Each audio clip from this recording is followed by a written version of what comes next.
Hello everyone. We are already into a game, so surprise, StarCraft. But in the bottom left we got MaxPax, top right it is Skillous. It is a best of 3.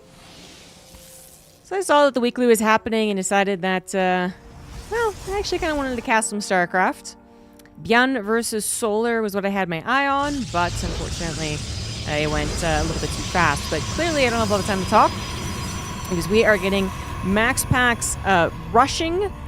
Skillous in, I mean, it's always odd to call this rushing because it is, I suppose, very few units and there's no cannons, but 1 or 2 units plus all of the shield batteries can actually start to snowball as MaxPax also grabs a Void Ray and sends it across the map potentially. This is, I haven't seen it in a while, but I've been casting nearly as many as weeklies as I used to, so I'm sure this has never really fallen out of style. I say Void Ray, I'm at Phoenix. The Phoenix games will begin, and the Phoenix obviously can lift some crucial unit for Skillous. It looks like MaxPax and Skillous both got a couple of shield batteries up. Yeah, literally. No, 3 for MaxPax, 1 for Skillous. Is that problematic? I don't think so. Well, no, actually, yes, I think so. Yeah, I think that is. Well, there's yeah, recharge. Okay, right. Energy recharge, but it looks like this is already done anyway. Don't even really need to do that. Well, MaxPax's still floating those Phoenix over. Still wants to win the potential Phoenix battle if he can. If he has 3 shield batteries himself. I mean, it's not adding up to the energy recharge that Skillous got, but maybe. Oh, this actually might indeed be dead. It's going to look really funny because it's going to take a long time for these buildings to be killed because they're not, again, going for a lot of ground units. They're going for an air battle here, so I guess MaxPax will just have this as an option. If he ever thinks that he has the opportunity, he really shouldn't have the opportunity to overtake Skillous, though. And in fact, that was quite dangerous right there. Because, of course, Skillous has defense advantage. Phoenix are actually coming in way faster than MaxPax, who's, of course, going across the map with it.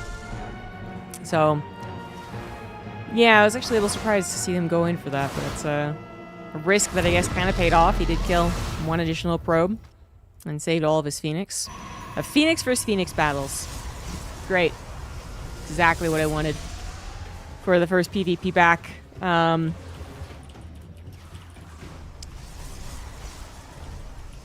Hear the sounds of an attack, but it is just the adept, so.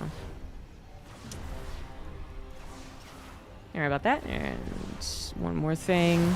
Yeah, the adept's killing the shield battery. One more thing I gotta do. Pop out of chat. There we go. Now we're ready to. Now we're truly ready to go.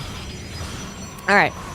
So, getting back into the swing of things, we get the adepts killing all of MaxPax's shield batteries, which is actually annoyingly enough keeping alive. I mean, there's not much just micro to do, I suppose, to just recharge your shield battery. Anywho, so these will eventually go down. They could have really played a huge part. I mean, I actually think that was quite scary, but you know, it's not really worth like pulling probes to also kill them, as long as you do have advantage advantage, which MaxPax not able to break through. I think we're eventually going to get into some serious air battles. But I have been wrong about that. It looks like there's a stalemate. It looks like Skillous, won't lose out because he's got that defender's advantage. You got the Phoenix reinforcing much quicker. But then suddenly MaxPax bulks up his Phoenix better, makes a better flower. Target fires better as he's the one initiating. And he actually wins. Could this be that exact moment? It might be. There's already 1 dead Phoenix for Skillous. He did not manage to do the same to his opponent. So that's already it's a tiny snowball. It's the snowball that you packed up and you're going to throw at your friend. But I'm worried it's going to eventually grow into a really, really, really big snowball and eventually into an avalanche. It's always the concern with Phoenix battles that can end in the blink of an eye. And with Skillous now, not just down 1 Phoenix, but now 2.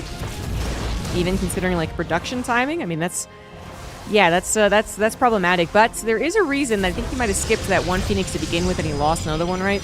Is that he did grab a Fleet Beacon much faster. The Phoenix range, though, only matters if you stay outside of your opponent's range, which is not what happened here. Skillous is going to lose out in the Phoenix battle regardless of that upgrade lead, but not as badly as maybe you'd expect, because I guess eventually some of those Phoenix did get out of range, but that is still not enough Phoenix. That is 2 Phoenix to 5, a 3 Phoenix deficit. But then again, he got the Nexus up. Skillous able to get his 3rd Nexus up. MaxPax is trying to block with the buildings.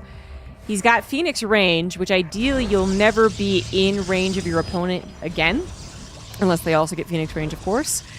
That was a mistake on Skillous's part to let them get into range like that. I mean, it was like seconds before range was done, perhaps. It was kind of muddled, but anyway, it might really not have been game-ending. The 3rd Nexus already being up and running for Skillous is a really big thing here.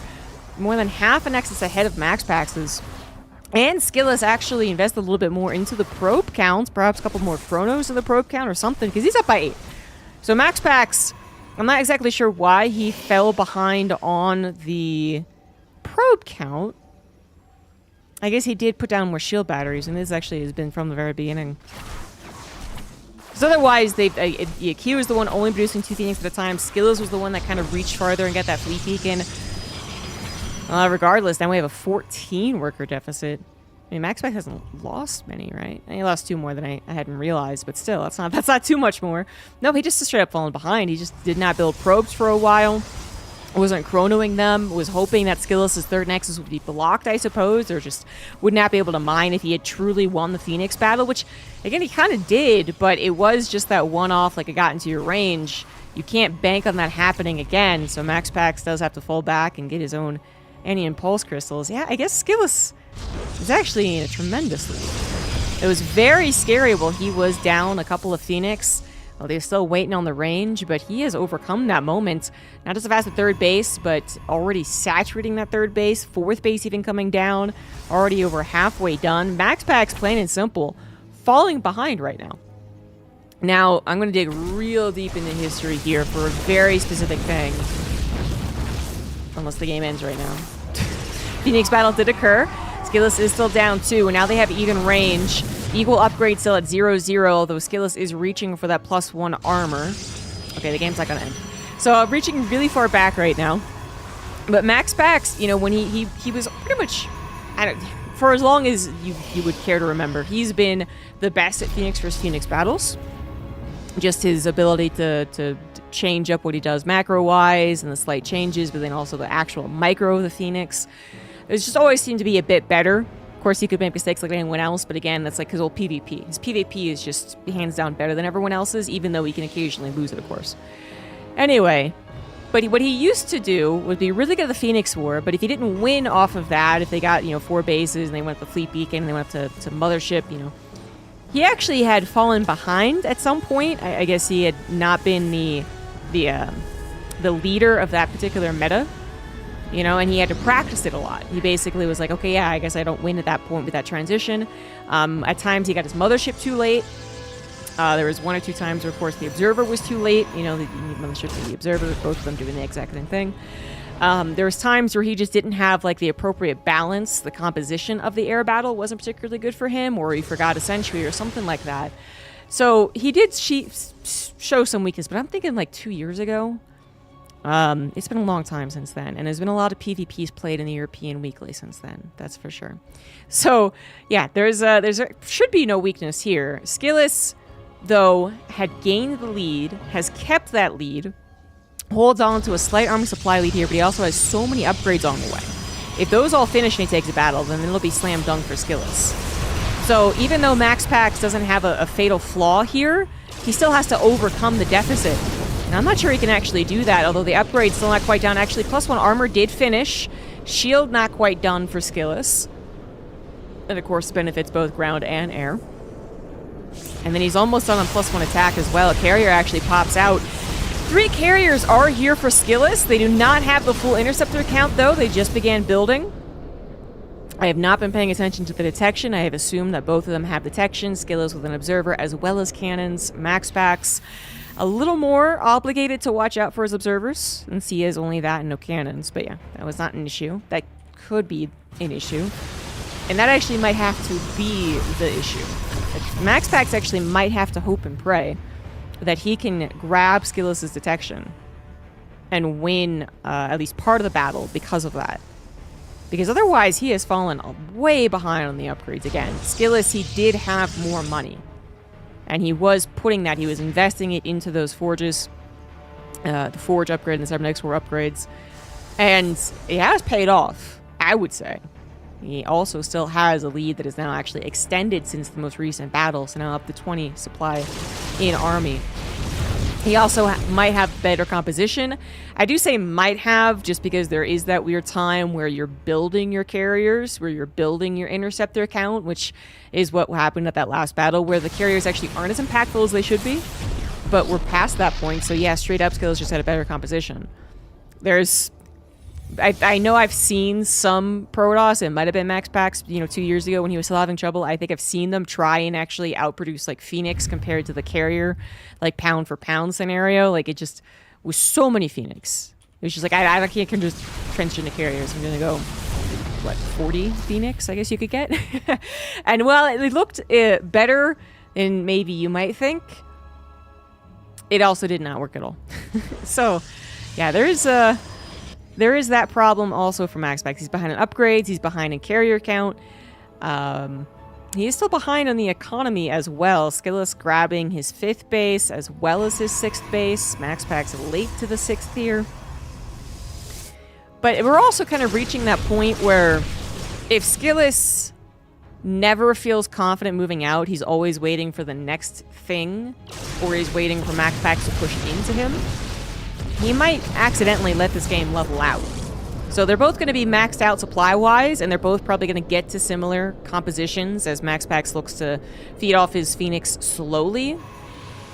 But Skillous would still have superior upgrades, and he still should have a superior bank to reinforce, and we'll see exactly how they reinforce if the big battle happens soon. Which it just might. Skillous should be noticing his upgrades, seeing that he still has a significant upgrade advantage. He's up by 3 upgrades right now.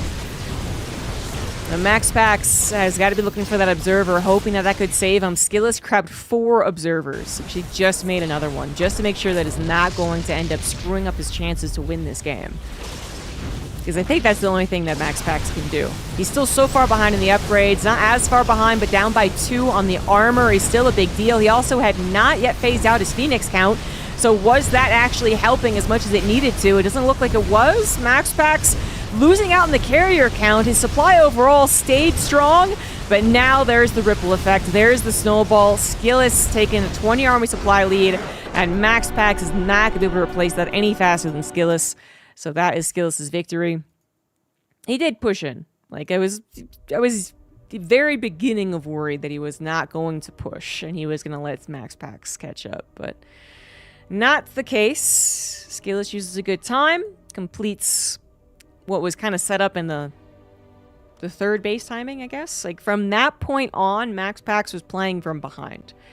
And his attempt to catch Skillous transition into carriers was probably one of the better attempts to go for an attack, but didn't work out either. So MaxPax could be going down to the lower bracket thanks to PvP. That is the most likely scenario if he does go down to the lower bracket. I don't know if he's been winning the Open Cups recently or not, but yeah. He either loses to another Protoss, right, one of the top 4 or 5 Protoss in the tournament, or he loses to Clem. We got ley lines coming up next. Also, an update on the bracket. Clem's Solar is now happening in the upper bracket semifinals, which I would like to see just because it's a Zerg. There's not many. And Solar did 2-0 Beyond, which means he's in pretty good TVZ form. But we're going to watch the rest of this best of 3 instead. Hopefully, a Zerg will get maybe even to the finals.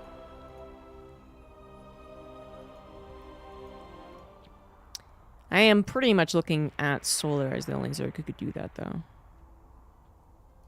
And I don't know. I don't know if he's going to stick around the lower bracket if he gets knocked down.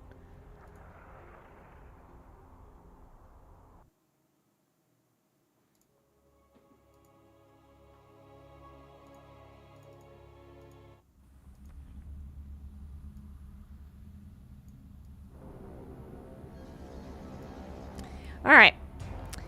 So, game number 2, we got in the bottom left MaxPax, in the top right up 1, he is Skillous. Still on Team Liquid. MaxPax still on Psystorm? I actually don't think that's true. Is that true? That might still be true. Oh, regardless. We have our game 2. MaxPax, a little odd to see him lose a Phoenix battle, but again, it wasn't so much the loss of the Phoenix battle. Well, I mean, ultimately that's what it boils down to. But it was the macro behind all the Phoenix maneuvering. Skillous, he had cut in a little bit to invest in the future multiple times in that game, and the short of it is that it all worked out. He was never caught investing too much at the wrong time. So whether it was with the response to the shield battery thing in the first place, he didn't over-respond nor under-respond, right?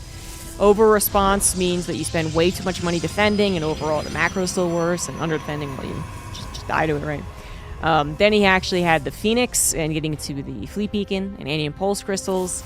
Again, didn't die at that point. He also, simultaneously, by the looks of it, was just continuing to build probes where MaxPax was not.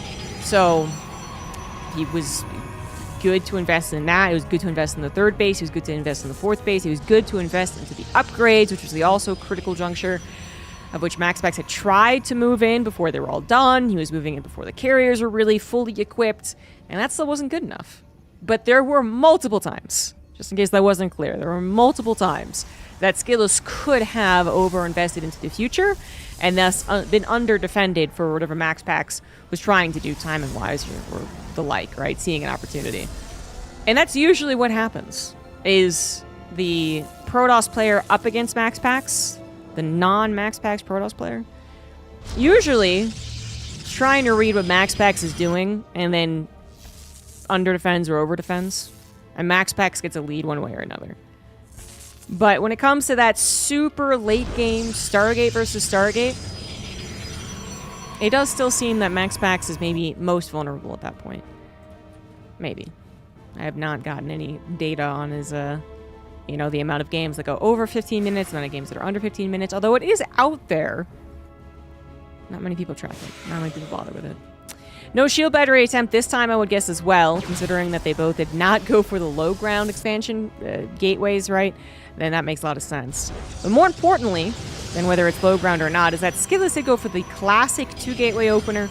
MaxPax went for the 1 gateway, but MaxPax, he does that. He always does that. Seeing him go for a 2-gateway opening is actually incredibly rare, which is odd.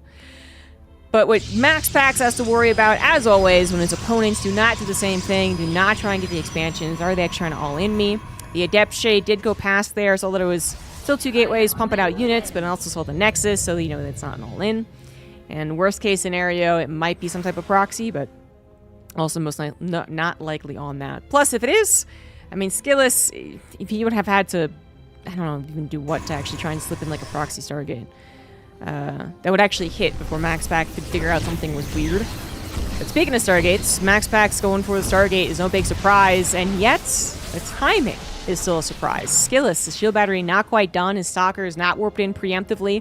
He is going to try and go for an attack on the front lines, but there is a shield battery, a stasis trap as well. MaxPax has at least a couple of units, and Skillous is relying on the stasis trap, or the hallucinations to actually do something here. One sets up the stasis trap, which I actually never really considered that dynamic, surprisingly enough, but yeah, good enough. But then what is still left over is not a lot of firepower. 3 sentries and 3 stalkers, one of which is getting incredibly low. MaxPax actually has 2 shield batteries, plus he recharged the original one.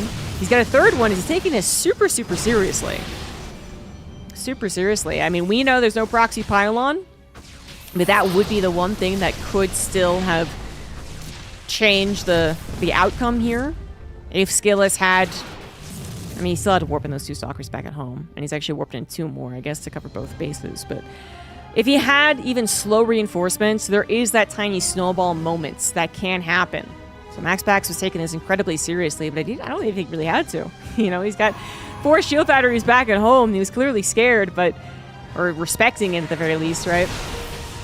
But Skillous also dealing with the oracles at home, no proxies ever set up, did not really have a lot of killing power after the first initial wave Void Ray Ever going for the attack, not a good idea for MaxPax. So while the defense was good and maybe even over-defended, he does lose out in the counter-attack. It was supposed to be a distraction, I suppose, for the Oracles to get back in. They have so far killed 11 probes.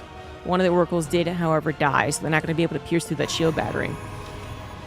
So the end result is that Skillous is down 8 workers, but he is up in army supply, and he is also going for an attack imminently. So the Resident Glaives are on the way from the Twilight Council. You do see this, I don't know, 30% of PvPs. Maybe it's a little too high. It's not the most popular thing, but we do see this. And the question is MaxPax thinking about that? The scouting has been relatively limited, I suppose. I mean, just because you don't know what's coming out of the Twilight Council, and I don't think he's seen a building number of adepts, because they actually haven't been building. So that would actually make a lot of sense. That he wouldn't expect that to be Resident Glaives. I mean, Blink is not done, so these stalkers are almost just posers, but they are courageous ones going out in the map like that. I mean, if I was looking at this from MaxPax's point of view, why would I ever think that was Resident Glaives? But now I'm also questioning, why is it Resident Glaives? Initially, I was giving Skillous a lot of credit for going for Resident Glaives attack, and now I'm realizing he might have just forgotten. He might have planned on doing it and then changed his mind and then forgot that he had already started Resident Glaives. Because I gotta tell you, getting Resident Glaives before Blink as you take your 3rd Nexus is a very, very dangerous thing to do. If your plan is to just build a couple of adepts to use for harassment. Oh, this isn't a good sign. Well, not only is Skillous late in the Blink, but he also has not known about the DT. So I think it's actually a little more important. Sorry about that. That is clearly more important. Skillous never got into the main or natural. He didn't have units flying around. He never saw the Dark Shrine. The Robo did finish. Skillous, at least mindful of that. Or maybe... No, I still... Wait, no. I was like, maybe I'm in the wrong here. Maybe he was going to do the Adept attack, but then he saw the Dark Shrine. But that's absolutely not what happened either. Yeah, okay. So I think we're all in agreement. Chad helped me out. We're in agreement that Resident Glaives is a mistake. But regardless, the DTs were probably more important. They didn't actually do that much damage. For being a bit of a surprise and for actually seemingly getting past the initial 3rd base, right, going to the natural, you expect suddenly all the probes to die. That didn't actually happen. MaxPax was reserved, only sent in 1 DT. He's probably thinking he's up against Blink, but he soon realized it's not. Yeah, this is becoming more obvious that Blink is not in fact done, giving MaxPax, even more courage just to go ahead and finish the game. If he had seen Blink, he might not have pushed in. I mean, he's usually very good at that moment. He will absolutely take extended Blink Stalker battles, and he usually wins them. So, he would have been bullying Skillous, but then you see there's no Blink for him. Yeah, of course you're just gonna go for the not quite a move, but pretty close to it. Very odd. Very odd. It's like the two... Well, okay, the Blink ended up being the most important thing. But it felt like the 2 main things I was focusing on didn't even matter. It's like, oh, Resident Glaives is so cool. Didn't matter. It was a mistake. Oops. And then the DTs, oh shit, I should have been paying attention to that. They didn't do anything either. It all came down to the fact that one person had stalkers with Blink, and one person did not. And there are some micro decisions that go into that for Skillous' side once he realizes, oh my god, I don't have Blink. There's some micro decisions I'm sure he made as well, but at the end of the day, that's really what's most important. Very unfortunate. Very, very, just one of those games you don't wish is cast, you don't wish is broadcast. That you have on ladder, and you're just like, oh, no one ever saw that. Okay, moving on anyway. And instead, it's not just broadcast, but it's also the game that, you had given yourself momentum. It is game 2. You had played a really great macro game against MaxPax for game 1. And you're like, all right, let's ride this momentum. Let's get this done. Let's quickly split. And then you make the huge mistake. And you're like, oh, I now feel a little foolish. And now you go into game 3 against a guy. And I feel like all the expectations have been reset. And you know that you're still facing one of, if not the best Protoss player in the world and the best PvP in the world. So I think it's a very, very, very painful game. Anyway, we're into game 3. It's going to be on Hellscape, bottom left MaxPax, top right Skillous. This tournament, it's changed out the maps. I don't know if it's done it like consistently, but it did. I believe we've seen this before, but with the ladder map pool not being ideal, we do get to see other ones.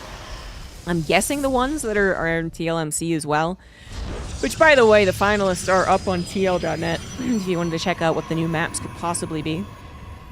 And that is assuming that Blizzard even pays attention enough. I know the esports side of things and the rest of StarCraft side of things is different, supposedly. I mean, it's one person. It's an intern, let's be real. But with them not paying attention to any of the esports stuff, you only have to wonder what's going to happen with the ladder and the patches and the whatnot. Anyway, we do have PvP in front of us. Let's focus up on that. So it is going to be one gateway for Skillous this time around. He's going to do almost exactly what MaxPax does. I say almost guaranteed. See, usually you don't really want to do exactly what MaxPax does. Of course, Skillous did it in the first game, so he is capable of playing similar to MaxPax. But a lot of times, what people do against MaxPax is they try and trick him. Not, and it's such a weird way to put it, but like not like an obvious trick, which is an oxymoron, I suppose. But it's not something like, oh, I'm going to hide a dark shrine somewhere, which is very scoutable, actually, if you know what you're looking for. A one-base DT rush in this matchup nowadays, I think, is just, yeah, it's not really done by pros. I mean, every once in a while. Anyways, but usually the kind of thing you want to do is basically trick him into thinking something that you're not really doing, right? So it's not that you think you actually throw in the dark shrine in the corner of the map. It's that you make him think there's a possibility of the dark shrine. So in this case, I went a little bit farther, but this is kind of what Skillous did. So MaxPax, he does check for the Nexus. He does see the Nexus. He goes, okay, that's what you're doing. But the second pylon down here for Skillous, that was supposed to set MaxPax in a little bit of security mode, right? MaxPax is supposed to go, oh shit, no second pylon. Perhaps I have to send a second probe out to go scout for the second pylon, because I want to know if it's out there, and I want to know if it's proxying anything.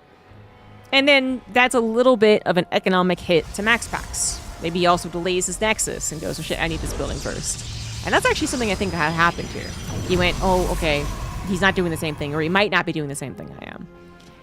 Even though one gateway gives not a lot to work with at the very beginning. You know, we've seen, pretty sure it was Mana, go for like one gateway, the probe leaves, and then he doesn't actually get a Nexus. But the expectation was there, like, oh, one gateway, you're gonna get a Nexus. And then Mana actually like a 4-gate or something like that. So anyways, you can be trickier. But in this case, it was a very small trick. Just second pylon. A little bit of a, oh shit, from MaxPax. Then he realizes what's up and goes, okay, just kidding. Leaves him behind a Nexus and maybe 1.5 probes. Maybe 2. Otherwise, we are going back into Phoenix versus Phoenix Wars, which is good. It's great.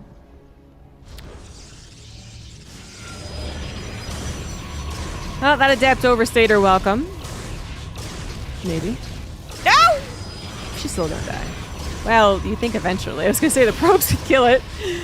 A second Adept rather, does in fact die. Third Phoenix pops out, and we do take care of the Adept pressure. There wasn't really much done. Mostly economic losses in the form of, well, 2 probes, but lost mining time, I was gonna say. Something that MaxPax needed to do to equal up the probe count more, because it does look like without doing that, he would have been behind 2 probes. Maybe even more, actually. He might have been behind like 3.5 probes. But with that little move with the Adepts, he at least catches up to a certain degree, now behind about 1. I mean, I'm being very detail-oriented here, because this is what's going to come down to. Whether or not Skillous can have that one more Phoenix alongside MaxPax's production. Or maybe he can get defense advantage, which he absolutely does not, and he also just loses the Phoenix War as well. This is very concerning for the Skillous fans out there. Yeah. Looks like Skillous does get an Adept into the natural. Doesn't kill any probes, though, before it's handled. The Phoenix do pull back to deal with it, but Skillous can't really capitalize on it, because even though he does have an equal number of Phoenix, his Phoenix are reinforcing from downtown at this point. After losing the initial Phoenix battle, they gotta be a little gun-shy about the next one as well. It does look like Skillous is at least keeping along with the macro side of things, not necessarily in the form of his probe production, as he does fall behind by 2, but I was thinking more like macro scale, macro idea, which is, okay, maybe I can still at least deny his third base. So both of them have actually gotten pylons everywhere. So 1 to scouts, 1 at each base to block out a potential Nexus, so they have to produce a ground unit to kill it. They're both doing the same thing, which is being as annoying as possible while they wait for a more golden opportunity to actually kill your opponent.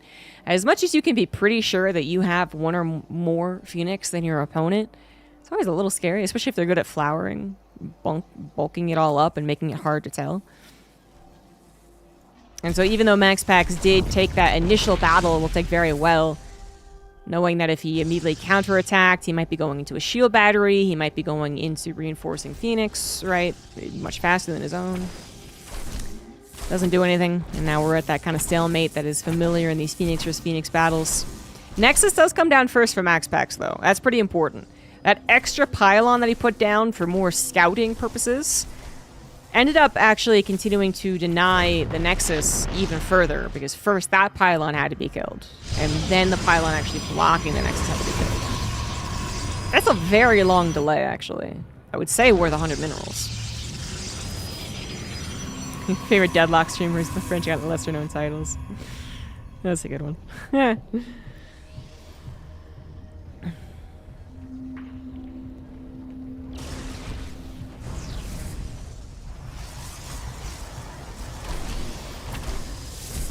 Still stalemated.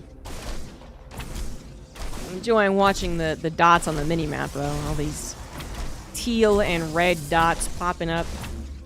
They both try and continue to be annoying. Skillous with a scouting assimilator, I suppose. Well, I guess, yeah, actually, if the Zella wasn't here, it would legitimately block... It is legitimately blocking gas. Okay, yeah, so this was effective. Probes are pulled to try and handle it, and that is just the tiniest amount of delay, but it could be very important. Both players going for very gas-heavy things right now. Skillous did fall behind in the probe counts, fall a little bit further behind as well, now down by 5. Nexus only just now finishing, where MaxPax has been saturating it this entire time. Now it's a bit of a reversal of that first game. Not as much, I want to say. I feel like MaxPax doesn't have as much of a lead, but it may be actually very, very similar. Actually, no, I would say that, yeah, it's not as much of a lead. It's not as much of a lead, even though the probe count is almost reflecting that first game, although, again, reversed. The Nexus does come down at really appropriate time, so Skillous doesn't fall behind on that one. But then, not only that, he actually has a mothership and carriers on the way, where MaxPax is still going Phoenix, which might not be the good plan here.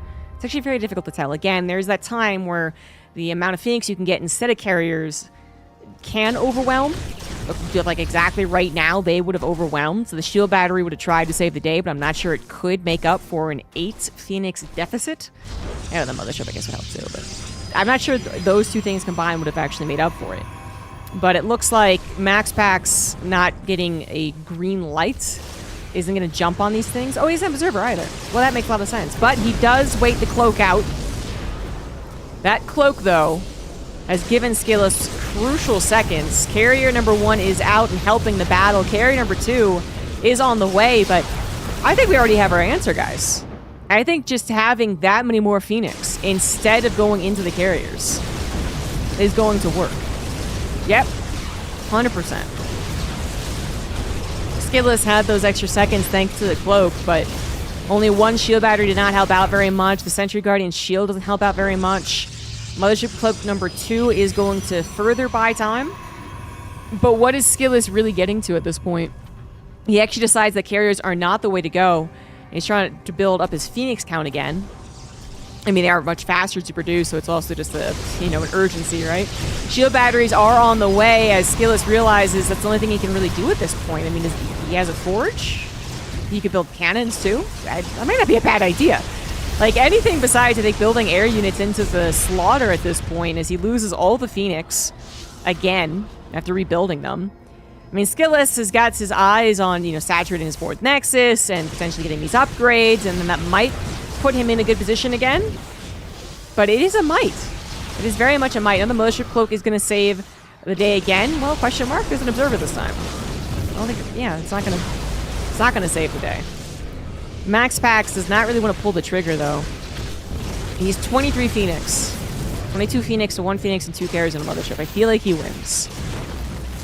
But It looks like it's going to be death by 1,000 cuts anyway. So he maybe could have just sent all of his Phoenix forward, but he knew he was winning, and that is going to be game 3 and the match going to MaxPax. And he moves on to face either Hero Marine or Hero.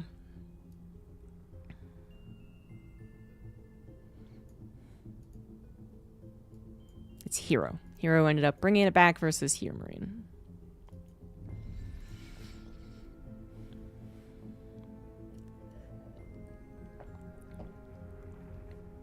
Oh, promising start. Skillous is coming in as the underdog. Every Protoss is coming in as the underdog against MaxPax.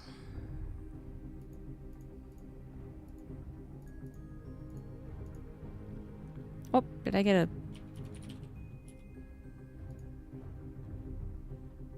a donation? I missed it.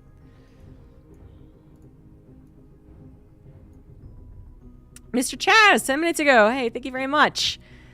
$15 appreciate it. CG on my TV, casting SC makes me happy. Thank you for. Oh, thank you very much, Mr. Chaz. And L37E, thank you very much for that resub. Got 30 months. I'll be waiting for MaxPax versus Hero, which would be on NA.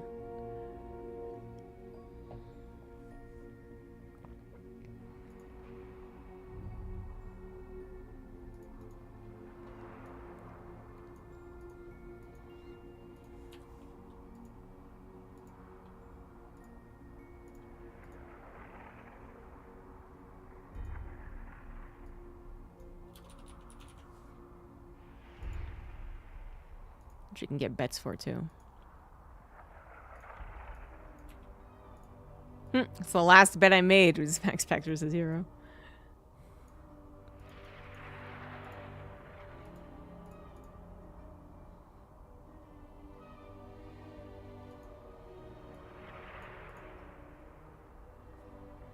Hero has MaxPax's number? Let's check it out.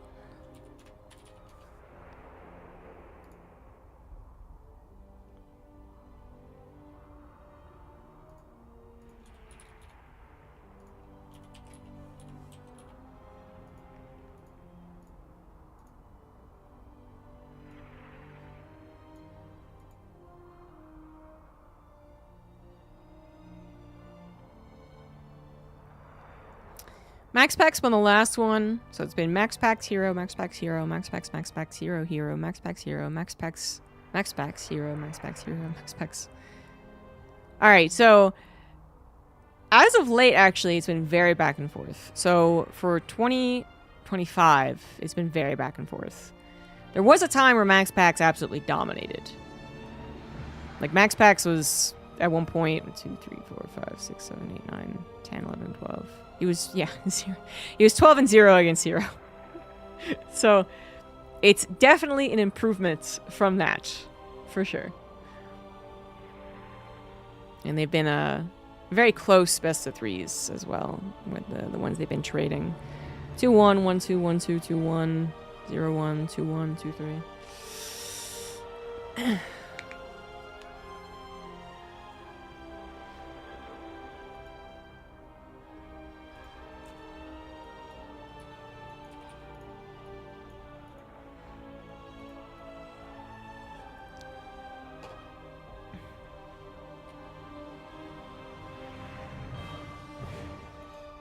You think someone in chat can take a game from MaxPax? You think so?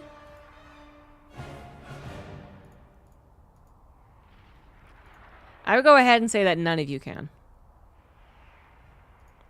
I give you 100 games. And I think that you won't win one.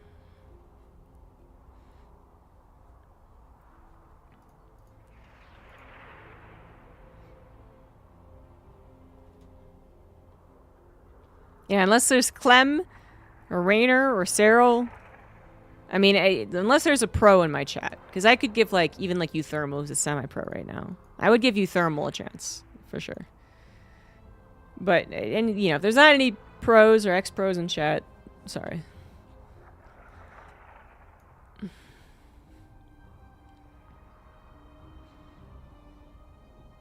Clem's in chat. Is he though? He should be playing his match.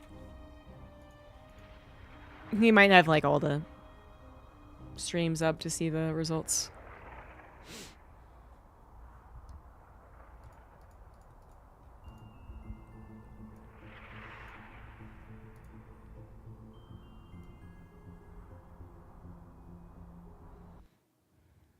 How's the sound balance as well, guys?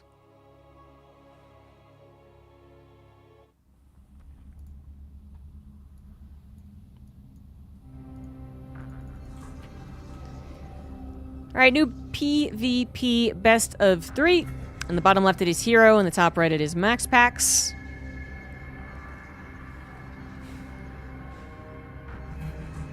Dono was a little quiet. That's not good.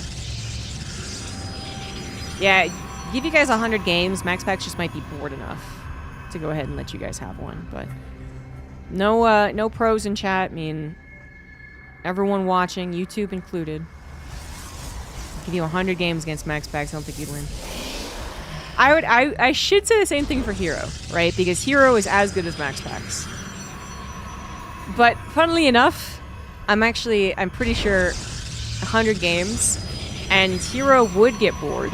And Hero would get overconfident, but not overconfident. More just he'd want to rush things, and he would start to do maybe silly things, and then I think maybe like some like grandmaster in chat, if there is one, maybe you could take a game off him.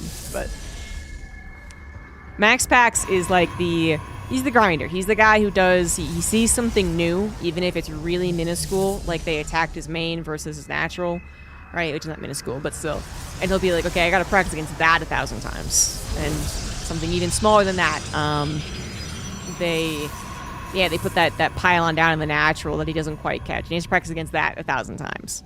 Or the probe dies, and he has to practice that 1,000 times, right? He's just very clearly a guy who has his own way of playing StarCraft, but in a way that is still quite condensed. Like, he has his own way, but it's only like 2 or 3 ways that are drastically different.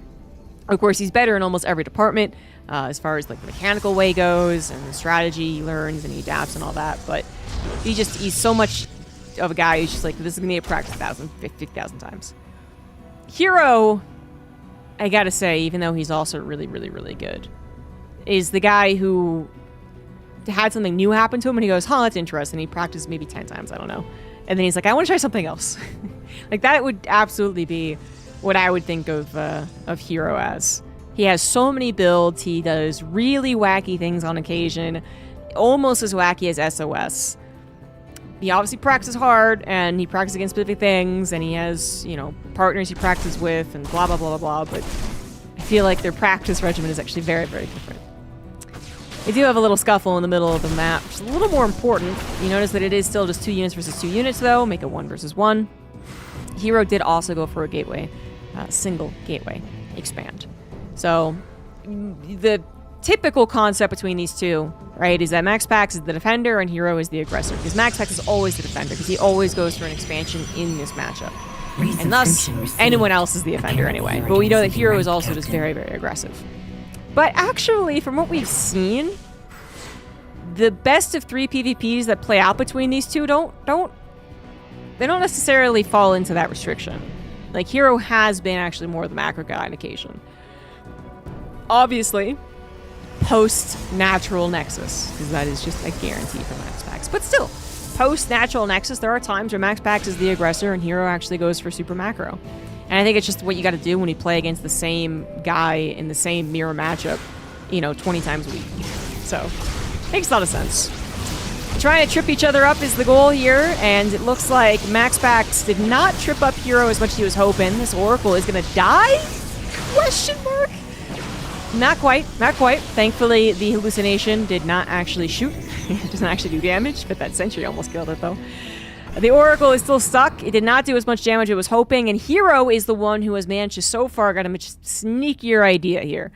He has a proxy Stargate. Now, it feels really weird to say this, like proxy Stargate, but it was 2-base proxy. and it hits after MaxPax's non-proxy.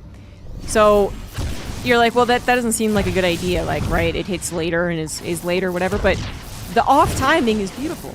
The off timing is going to work out brilliantly. Although the Oracle might die. Oh, that's a mistake from Hero. He did not need to get that extra probe. Rather have that alive, bothering him for the rest of the game. But regardless, at least it died, killing 8 probes. So that's still pretty good. And that off timing is just, MaxPax, you know, he probably went over like he's not going to proxy one base proxy me because he's getting a Nexus. So, da-da-da.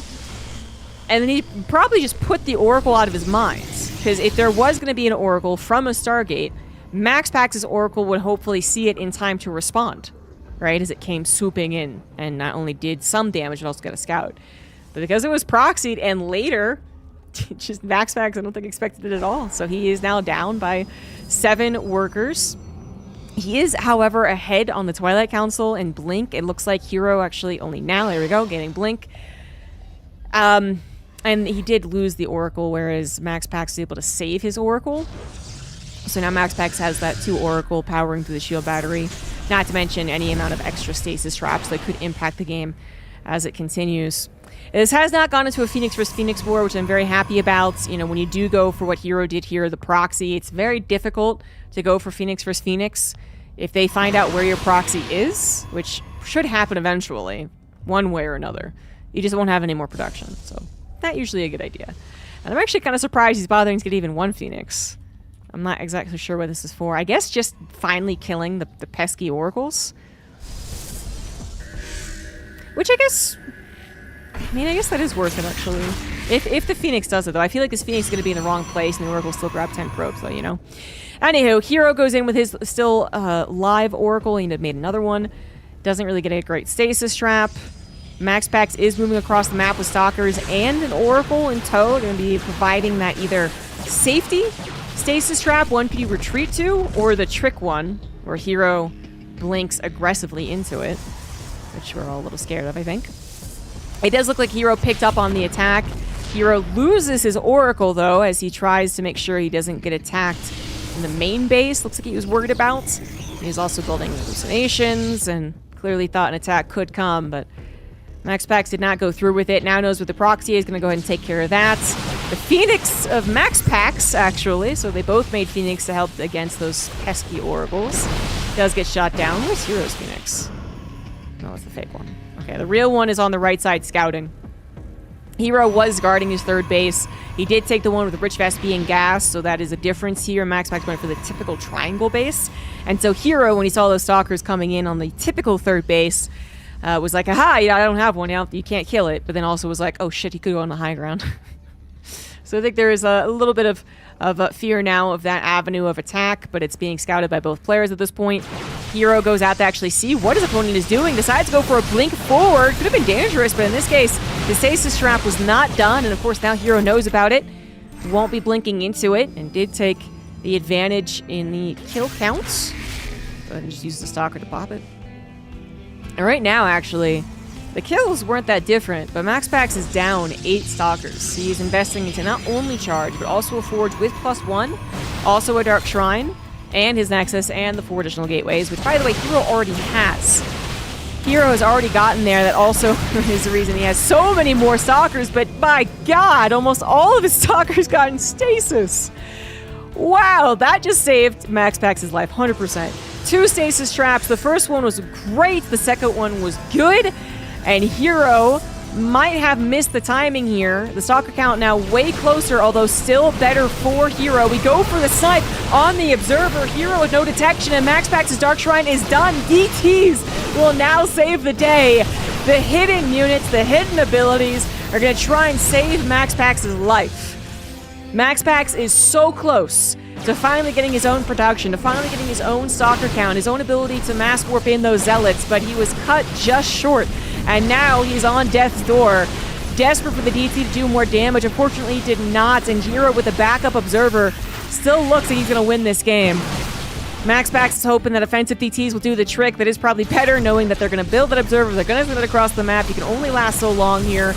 No cancel on the 4th. That is a mistake there from MaxPax. You can't hope to save it.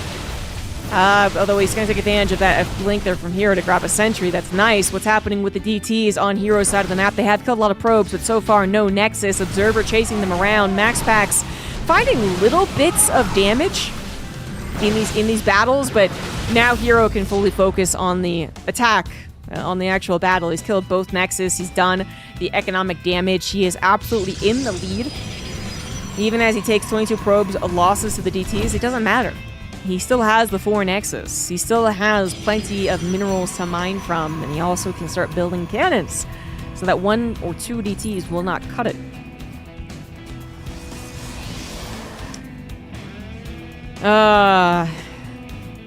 Almost. Kind of. You know, if he had not been so far behind in the Stalkers, he was 7 Stalkers behind at that point. Wow, and he even finds 3 of Heroes. 2, third one not quite dead. MaxPax not believing his luck is like, okay, where's their army? Where's the army? What's going on here? Here it comes now, and he's going to have to skedaddle. MaxPax isn't going to give up, but he needs to find more than just 2 or 3 units at a time. And that doesn't seem like it's going to happen. Hero actually setting up this around. Nicely done. And just pushing through all the stasis traps, knowing that he has too superior of an army. And this is going to be game. GG. Hero going for that attack. Nicely done, nicely timed. Even that amazing stasis trap couldn't stop the overpowering number of Hero units. I mean, Hero, just to focus in, he had the gateways much faster, and he had just straight up more units because of that when the battle ensued. He did not have a forge or a dark shrine, and he was starting to fall behind on probes, but he had gained that advantage earlier on, so... This was a game where MaxPax was coming from behind the entire time, right? But Hero did cut some things as well, so that if somehow an actual miracle worked for MaxPax defense, there would have been repercussions for Hero. But, yeah, falling that far behind in the early game with a probe count, even if you scouted your opponent, was not all-inning, but was very dedicated attacking you, shall we say. Even if you scouted it, you were stuck between a rock and a hard place, but you couldn't really not go for the 4th Nexus. But also going for it is going to put you in an even more vulnerable position. So, and the thing is, I don't think he actually knew what it was until he saw the amount of Stalkers, and he was running away. Maybe if he had figured out, like, hey, those gateways are already done. Oh, shit. Maybe he could have built, like, more shield batteries at his 3rd. Hope that Hero over-dedicated, but it's going to be pretty difficult to wiggle his way out of that one. Not against a cutthroat player like Hero. You know, someone who would have taken a lead and then decided, with this lead, I will continue to take a bigger macro lead. Those are the players that you feel like you can make a comeback against. Because maybe you can sneak in an attack they weren't expecting. Or you can also wait out the game so that the only advantage they eventually have is the bank, right? But with Hero, you're getting someone who's pretty cutthroat. Who, once he gains a lead, is going to look at it and say, well, how do I win with this lead? Not, how do I get farther ahead? How do I win? And at times, it actually backfires on Hero. But at times, it also makes him look like, you know, the smartest, most genius StarCraft player in the world. So. But yeah, again, Hero skipped some technology. He had a superior probe lead. He was able to get those gateways faster, thus whooping in more Stalkers. And MaxPax did not have enough to fan his advantage to take care of it. Again, maybe more shield batteries, plus the 2 stasis traps, plus the DTs. Maybe then he would have been okay. At the goal right now, I'd say, as Hero is up 1, for MaxPax is, you know, don't take that much damage in the early game. Now, that's easier said than done when Hero does such wacky things. Again, those tricks that aren't the obvious tricks. It's an oxymoron. It's something you're not aspiring to do. When you do go for a trick, you don't want it to be known. But the things that aren't blatantly obvious. He's one basing. I don't know what it is, but he's definitely one basing. That is something that MaxPax is very used to. And he will do all he can to scout the one base and correctly defend against it. But those little maneuvers, like a 2-base proxy Stargate, you know, he's going to practice against it 1,000 more times so he knows exactly what to do if he ever, you know, comes up against it again. But you never know exactly if you're going to be up against it again. You don't know when Hero brings that out again. It's such a weird thing to do, but it was pretty perfect for what it needed, which is the off-timing surprise. Anywho, Hero is already changing up the game drastically. He's not going for his own 1-gate expand. He is going to go for 2 gates, potentially expand. I'm kind of feeling the aggression, though, as Stalkers are on the way. Hero is denying MaxPax's base. Not unusual at all, but something that MaxPax would like to clear up sooner rather than later. Because not only is he going to get his Nexus down, he also wants to start focusing on scouting his opponent. So MaxPax knows that this is not going to be an expansion. Well, it's not guaranteed to be an expansion. It could be an expansion, it could be aggression, it could be a proxy, it could be a lot of things. And he needs to figure out exactly what it is. And the more time that he spends trying to deal with this bullshit, the less time that he has to think about that. We know that Hero's going to go for a Stargate, not proxy this time, but much faster on this one base. MaxPax's Stargate is already done, of course, because he went 1 gateway technology. That is going to give him another unit soon to help defend against what can be a serious amount of pressure. He's also going to need that shield battery. And that so far is what's missing right now, is Hero micros his heart out, nearly getting the Zealot. Stalker heavily injured. But he does acknowledge the time is kind of come and gone. Stargate's done with the Oracle. Shield battery's done as well. The shield battery, I think, is really the kicker. Now, if you were proxying a gateway, if you were 4-gating, this is still really good here for Hero. Oh, well, until he loses a Stalker. Because you're damaging the units and you're taking away the shield battery energy. It's going to be recharged once, but then that's probably it. But this is not leading into a 4-gate, so although Hero does take the advantage, he does manage to keep 2 Stalkers alive, it's not going to lead to too much. Although, if he also gets the Oracle kill, I mean, this is brilliant. Okay, he's not going to get the Oracle. This is clearly too much damage. But it's not game-ending damage because Hero's not going for a game-ending maneuver. That's what MaxPax can at least try and take away from this, is some optimism. But that lead that he had with the Nexus isn't as impactful as his probes are used to help out in the fights. He did have to use the recharge instead of the chrono by the looks of things. Also might have been a big change. And so Hero, by that aggression, by microing his heart out, knowing that he couldn't end the game, but he could even things up or even get a little bit ahead, he does. I would say he at least helps even things up. Still behind by about 2 workers. Twilight Council is already done, however, for Hero. MaxPax has gotten, as fast as like an Oracle or 2 Oracles in the Twilight Council, but this game, he has not gone for that. He has actually continued to produce Phoenix. So he's not going to have Blink anytime soon. Now Hero, realizing this as 3 Phoenix arrive, has tried to warp in a Stalker, but it gets lifted and killed despite that shield battery's attempt to save it. Luckily, though, it's not, again, the game-ending amount of damage. In fact, Phoenix technically can't really end a game, but MaxPax is not done. MaxPax is going to continue running in here and trying to stop any accumulation of Stalkers or Phoenix, if that's what Hero tried to do. Now, Hero's really better off not trying to defend us with Phoenix, right? So he did make 1 Phoenix, possibly thinking, I need to deal with the Oracle, more so. But then, if there was Phoenix coming across the map, that was one more unit that he'd kind of need right there. And it is still alive. And now he knows, okay, my opponent's definitely going for Phoenix. I have to play a really tight game at this point. You basically just don't want to make a silly mistake. You want to move out with a limited number of Stalkers and then get picked up by everything. Especially because they're not going to always be on Phoenix. This isn't a Phoenix versus Phoenix battle. We're not going to go into Tempest or Carriers. I think Tempest, I mean, Fleet Beacon. We're not going to go into that. We are eventually going to move over into something else. But right now, it is about the Phoenix controlling the map. And Hero needs to walk that tightrope, which is defending against the Phoenix harassment, so actually literally defending his probes, trying to get the 3rd Nexus, but then also trying to scout his opponent for the follow-up with the Phoenix. It could be something as crazy as 2-base all-in. It could be a total macro game. It could be something really crazy, like throwing out a Dark Shrine, because, hey, right now, Hero doesn't have the Robo. His Oracle is going to die, so that would have taken away all the protection, right? But the point is, Hero was kind of the one that was guessing for a little while. And with that Oracle in the main base, yes, it died. It did so much, actually. Hero was guessing past tense. But he got the Scout in the main. He got the damage to the probes in the main. That was a big stasis trap right there. He got MaxPax's Phoenix to pull back from harassing him, so his probes are automatically safe, and the 3rd Nexus is easy to grab. And now he's the one that's in control, because MaxPax really doesn't have a bullying amount of Phoenix compared to Hero's building Stalker count with Blink now done. MaxPax was not going to go for some 2-base solo, or it was. It just does not look very impressive. He's grabbing a Twilight Council at this point, but he's so contained. He's so behind.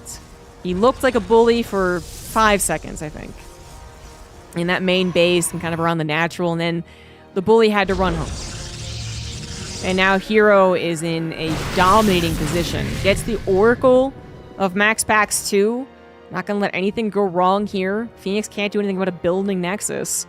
And Hero also did proxy a gateway, just to highlight that. He proxied the gateway, but he realized, I think, it wasn't going to be like game over moment, so he did that kind of as he was taking his third Nexus.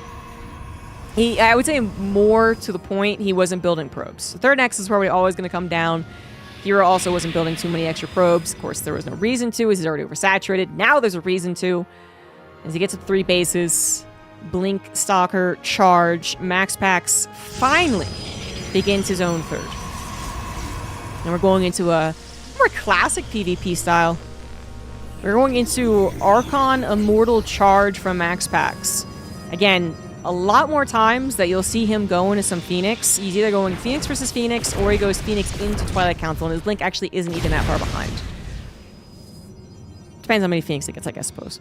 But the point is, he doesn't always do this, but he has been put into a very, very difficult position. And so Immortal Charge Archon, it can be a sledgehammer. It can be a very powerful composition, especially if those Zealots get any type of surround. But, I mean, it's not like Hero's that different in the composition at this point. He also has his Charge Lots. He also has his own Archons. MaxPax is going to have that +1 attack. Whatever defender's advantage you can muster up here. I mean, 4 free Zealots to start off the battle is pretty good for MaxPax. That's what you wanted, isn't it? Hero not exactly confident pushing in. Perhaps the map itself is kind of making him hesitate. The chokes that he has to push his army through. And it's not that he's overwhelming in army supply either. This third Nexus actually finishes for MaxPax, and while his saturation is definitely, like 30 seconds, 60 seconds later than Hero's, actually might even be more like 30 seconds, because Hero didn't have that many probes. He actually stopped building probes for a while and started transferring them from his main as well. This economic difference is not very big. If MaxPax can take a good defensive fight, he might still be able to win this game, but no shield battery seems like an awfully big miss. And the Zealots of Hero, they just persevere, don't they? They are pushing past the Archons, not a care in the world. And that was not a hold at all. MaxPax was not even close. 18 army supply to 62 at the end. Hero. Damn.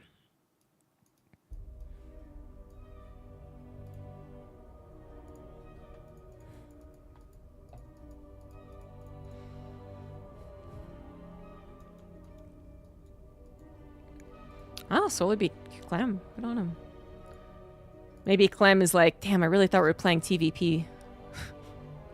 All 3 games. Well, that guarantees Solar the money for being the farthest advancing Zerg.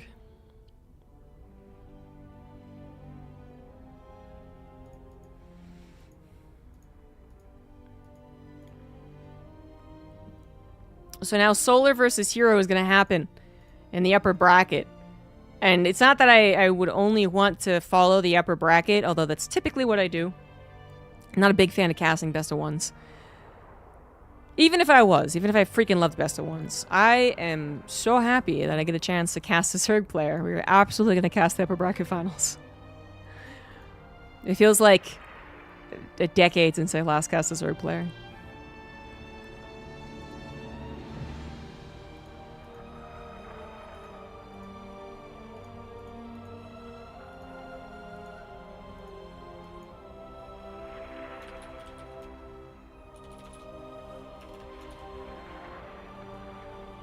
It's also a real classic matchup.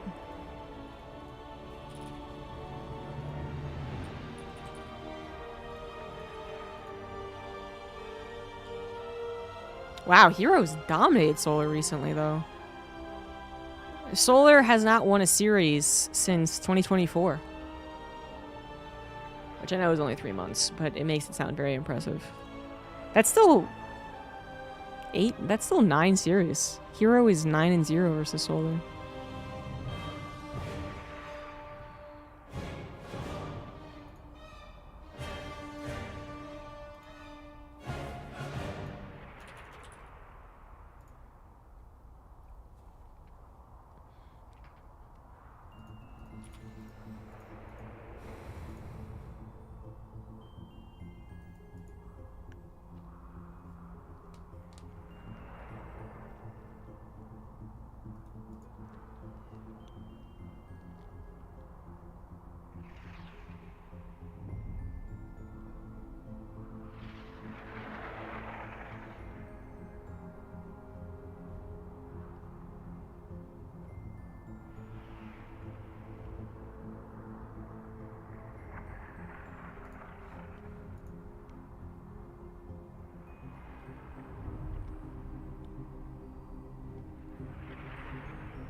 Is he?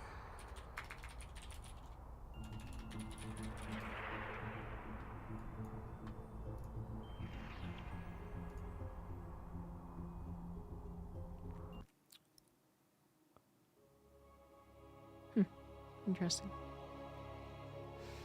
Apparently Solar is still on Team Falcons.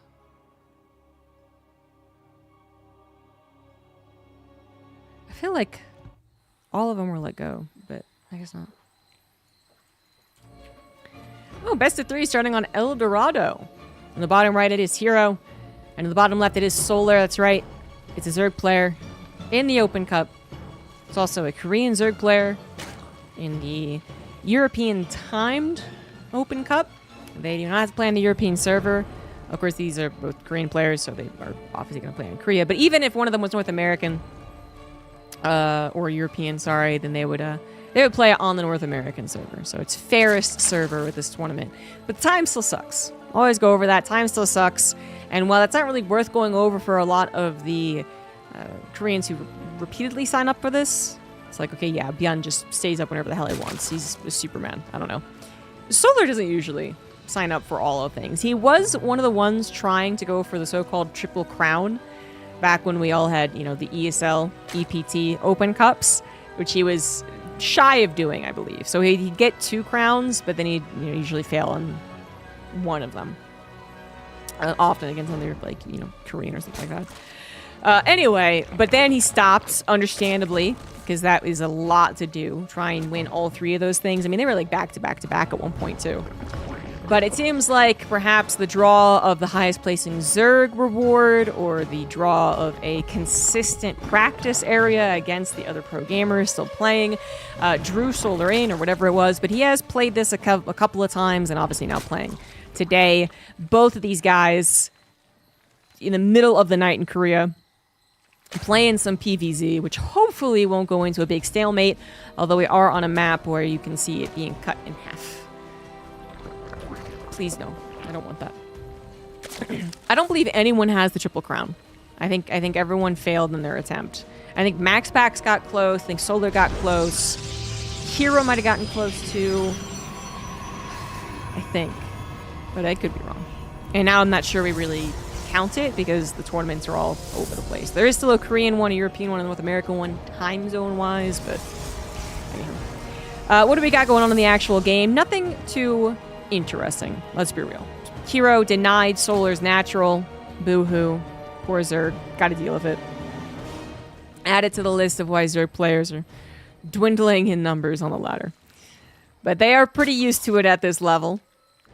And Hero is going to go into a Stargate, which is pretty much as normal. I expect I haven't missed very much as the meta changes go in StarCraft the last couple of weeks. You could probably check in every once in a while and still have a generally good idea as to what all the races are going to do. When we get a new patch, if we get a new patch or new map or something, that might change. Right now, we're watching two players who, God, they might have even at some point played like the most against each other. I know that's a weird metric, but it's the best way I can put it. They play against each other so freaking much. Hero has an overwhelming record against Solar. He is 78-47 in matches against Solar over their careers. And then most recently, he has a 9-0 series streak. So Solar is really coming in here as the underdog. But he did just defeat Clem, which is a pretty good sign to his overall level being played right now. But it is a different matchup as well. So I don't know. I'm still fond of these two, even though Solar does get kind of smacked around a little bit by Hero. I am still really fond of these two players facing off against each other because it's also where we saw a lot of heroes at the time rapidly improving and everyone learning it was a thing. The mass gateways type of PvZ. It was really fun. And he did it versus Solar. Solar was one of the first Zergs I saw just basically struggle. They were just like, what? Why is this working? And then eventually people figured out how to work against it and Solar got better against it. But yeah, that's one of the first things I remember from Hero returning from the military. So I'm still always excited because, you know, there's a chance we'll see something new and different from Hero, where some other Protoss maybe not so much. But also, even if it's something drastically new or different, it's not something crazy out of this world, it's still usually aggressive. Hero is not the one that you would bet on just staying back on his 3, 4, 5, 6 bases, getting to a Mothership and Tempest and Void Rays, which, at this point, 15 years of StarCraft, that is probably the most boring thing, and it hits PvZ by far the most. So I think we're all a little scared of that happening. With Hero, it just almost never does. It's so nice. So I count Landforge coming down here, so we are going to go into a bit more of a macro game. Might have noticed the third Nexus on the mini-map and been like, is that just off place or something weird? Well, it is if you're going to take this, but if you're going to take the gold, it's not off place at all.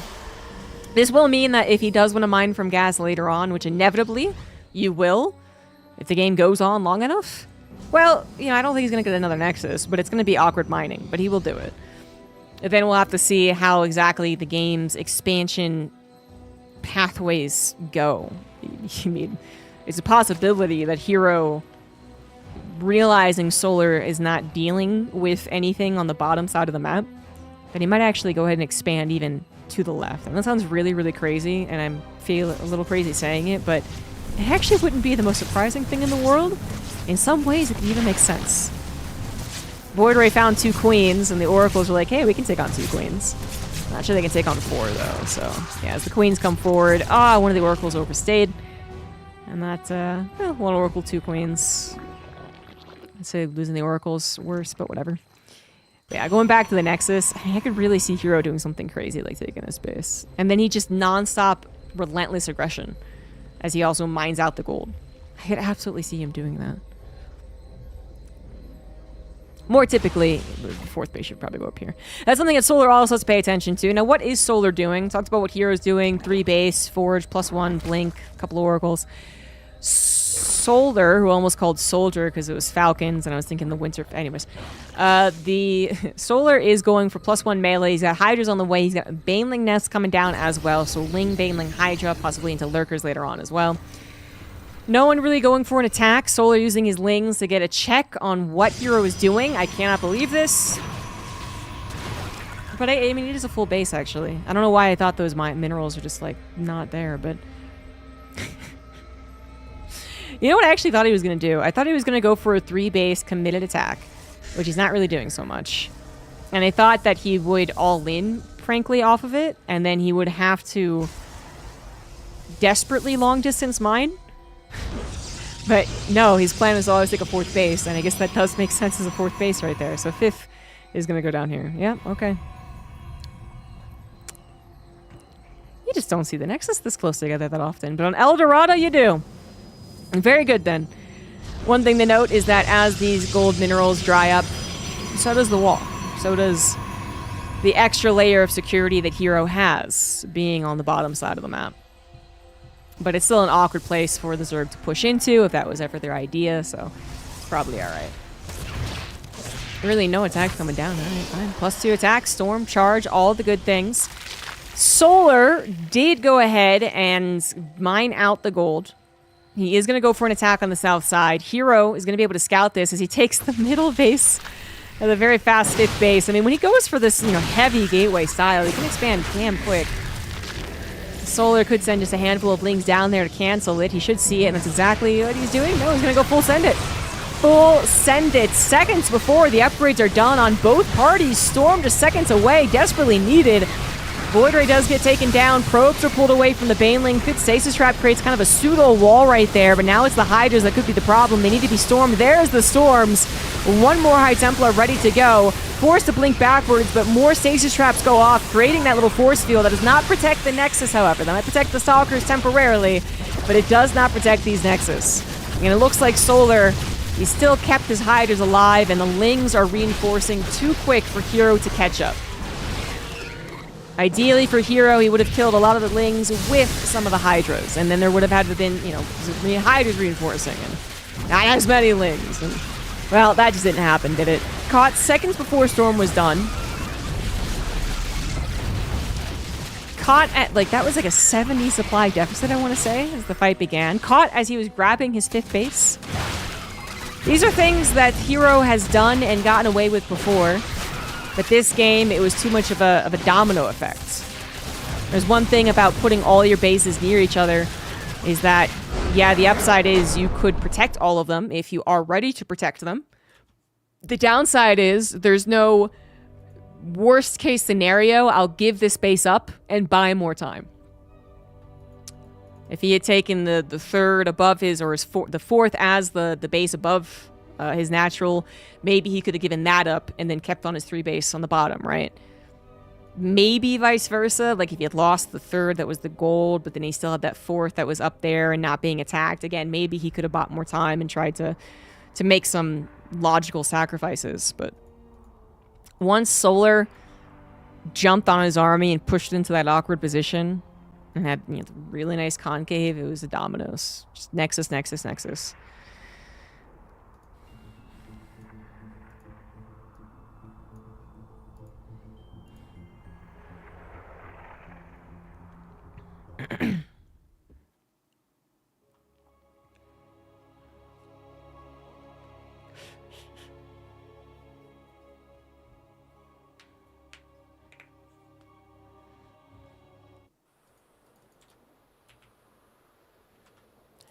And now I really want to read his name as the Winter Soldier. I don't know, Falcon Soldier? I don't know why I'm thinking this. It's Hellscape for game 2. In the top right, he is down 1 at his Hero. In the bottom left, it is Solar. And Solar's having a really good day. Took out Clem 2-1. Now could be taking out Hero, which he has not done for the past 9 series that they've played. So you could optimistically view that as it's due. Because Solar doesn't literally always lose to Hero. He always gets some series or game to disrupt the Illegal history, but is he gonna have to wait for the 10th series or the 11th series they play, or can he actually close this out 2-0? Game almost looked easy. Game number 1 almost looked easy. If Hero had had Storm, let's say not 10 seconds faster, because I'm thinking if he had 10 seconds faster Storm, that still might not have helped. He was still going to be pushed back, forced to defend behind his Nexus before Storm was done, I think. And that still would have given Solar a really good concave.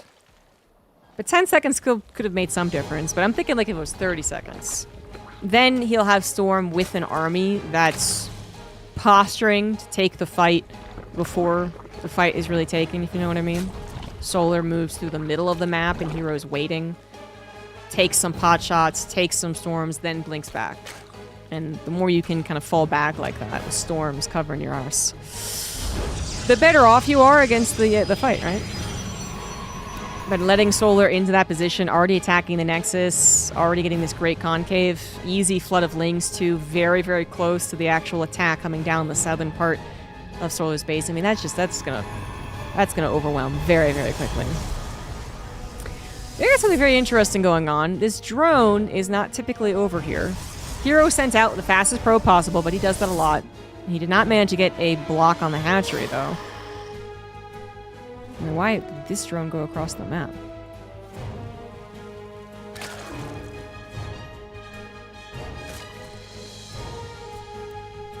I'm really not sure. Is he actually... Solar's not usually one who cheeses either. So a drone across the map would always be for a proxy hatch of some type. Either a proxy or a block. But Solar almost never does that. So I don't know. And you might be like, well, for scouting, obviously. And it's like, well, in the big leagues, you don't really want to sacrifice all that mining from the drone for a scout that you can actually kind of figure out with an overlord anyway. I'm sure it started off... Yeah, I think you're right, Moog. I'm sure it started off as the drone went to go to the natural and the probe was tailing it. And then the drone was like, well, I'm just going to keep on moving. Maybe even take this, and the probe followed it, and then another drone went down, right? I'm sure it was that, but then to actually send it across the map is still not something you'd usually see Zergs do. Basically, there's a hierarchy to how much a worker scout actually hurts your economy. And it's just the Zerg has to sacrifice a drone, so it already hurts its economy. Terrans have to use an SCV for the extended time that it is to build a building. The Protoss, they literally just slap them down, so the probe just feels... like less of an economic hit when it's going to scout. Anyway, drone aside, it's come back home. It's nice and safe. Third base is on the way. This is a regular PvZ once again, as Hero has opted for the Stargate, but the Spore Crawler is a little late. 2 drones already going down, make that 4. And the Oracle will survive. Yikes. 2 queens were in the main. I shouldn't have said that so confidently. It does survive, though. Hero will not lose it this time. And that's just important for defending, as well as, you know, obviously pairing up with a second or third Oracle later on. And the way that Hero does usually move with his army is with the Oracles as well. Using them to help out against any Ling surrounds, Ling floods. Using them to, of course, scout right ahead. So keeping them alive is pretty paramount. The second Oracle is recharged, so plenty of energy. Has no problem whatsoever using it on the active creep tumors. That was a really nice find. Totally lucky timing, but really nice find.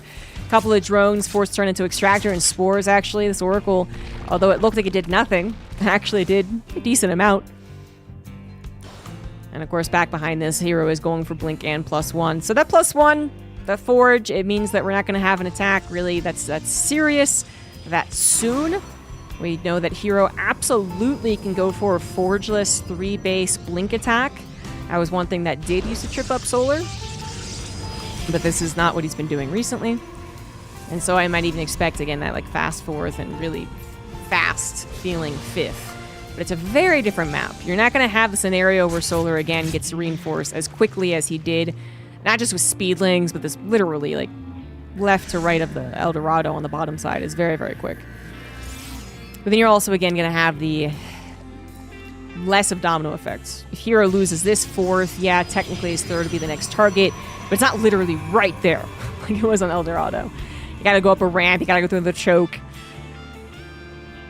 So if Hero does play a bit more that defensive style to begin with, and Solar does want to go for a big ol' Ling, Baneling, Hydra swell, just literally the way the map is carved will change the outcome.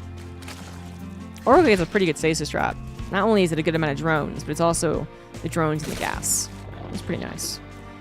The second Oracle is now not just going for some harassment, it's actually leading a scout. Hero is sending out his stalkers right now, timing that up with Blink and +1. Very nice. Again, I think the intention behind this is to get that Nexus and move on, but he is definitely going to provide more aggression. He had kind of moved out in the last game, but I think he saw so many lings and perhaps his ability to potentially get those 5 bases up nice and quick that he opted to go instead for more defensive play. But here, actually moving out, trying to get on top of this hatchery. Lings are responding. Already a couple of stalkers having gone down. The Lings are an excellent response to stalkers. If they get us around, they're going to force that big blink, and that's going to lead to more opportunities. But that's what the Oracles are for. The Oracles are there to wash off the Lings, leaving only Queen, Roach, Ravager, which was enough, perfectly fine. Right now, a little low in that count. There's a little sketch there for Solar. I believe he is now fine. He still has those Lings, by the way, which actually went across the map. They're going to go and find an open natural. Stalker's forced to warp in defensively, which there was no proxy pylon anyway. But now having to focus on that as well, taken away from the Blink Micro on the front lines, is worth noting. Even though Hero did not continue to attack into the third, he's not really giving up on the attack either. Setting up stasis traps, making sure he won't get surrounded or backstabbed, and then actually reinforcing with the stalkers he produced back at home. But yep, okay, like clockwork, man. Hero is one of the more notorious Protosses for not closing the door.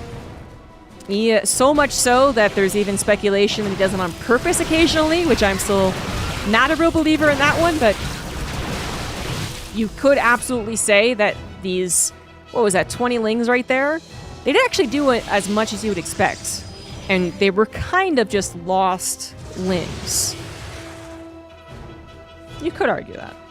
On the other hand, Hero did have to move back, all the way back, once again. And where Solar was still concerned about the frontal attack, it was still on his door. He just got some crucial seconds to build up that Roach count and the Ravager count and the Ling count again. The stasis traps had been cleared out. They were replanted in the nick of time. They do capture a couple of units. It's clear that Solar is going to be able to take control of his fourth base. Moves on that creep threat out as well would be really nice. And ideally get maxed out eventually. Hero did not take a fourth base at any time behind this. He got +2 though. Lickety split that is going to finish. Or his fourth base now coming down actually in a bit of a forward position. Oracle swoop on in, very low on health, but do manage to grab 2 drones and skedaddle. You got the Overseer able to see that Storm is on the way, almost, if it just moved a little bit, but Storm would naturally be on the way. This would just determine whether or not Solar knew there was a particular timing for it. Unfortunately for Solar, he's really been messed up macro-wise. His biggest problem right now is macro. He had almost 1,000 in the bank. Finally, Larva has popped. Banelings were made as well, right, to take up all of that bank. But if that bank had actually been in supply, if he had been maxed out 10 seconds ago, he would have been up against a Hero with 135 supply. That's a pretty big gap, one that pros aren't unfamiliar with, but still, that is the ideal gap. Now it's a little less so. Now only a 30 supply gap, plus the fourth base has all of the cannons finished. Storm 11 seconds to go, however, that could actually still be what Solar needed to burst on through this. The Stalkers spending so much time retreating that obviously they can't protect this Nexus. This cancel will have to go through. If not, it'll be a kill. Cancel does happen. Once again, caught seconds away from Storm. And even though he does manage to keep his Stalkers alive, and a hefty chunk of his army, really, was kept alive, he does have to sacrifice the Nexus, plus all those cannons. And 12 seconds probably would have made this a really bad attack from Solar. If Storm was 12 seconds faster, again, those Storms are more on the front of the Nexus, of the cannons. They're hopefully hitting as the Roaches come up the ramp or through the choke. And then you have a Nexus done with recharge, a couple of cannons, maybe a shield battery, and all the army that you kept alive. It would have been so different. As it is, it's not game over.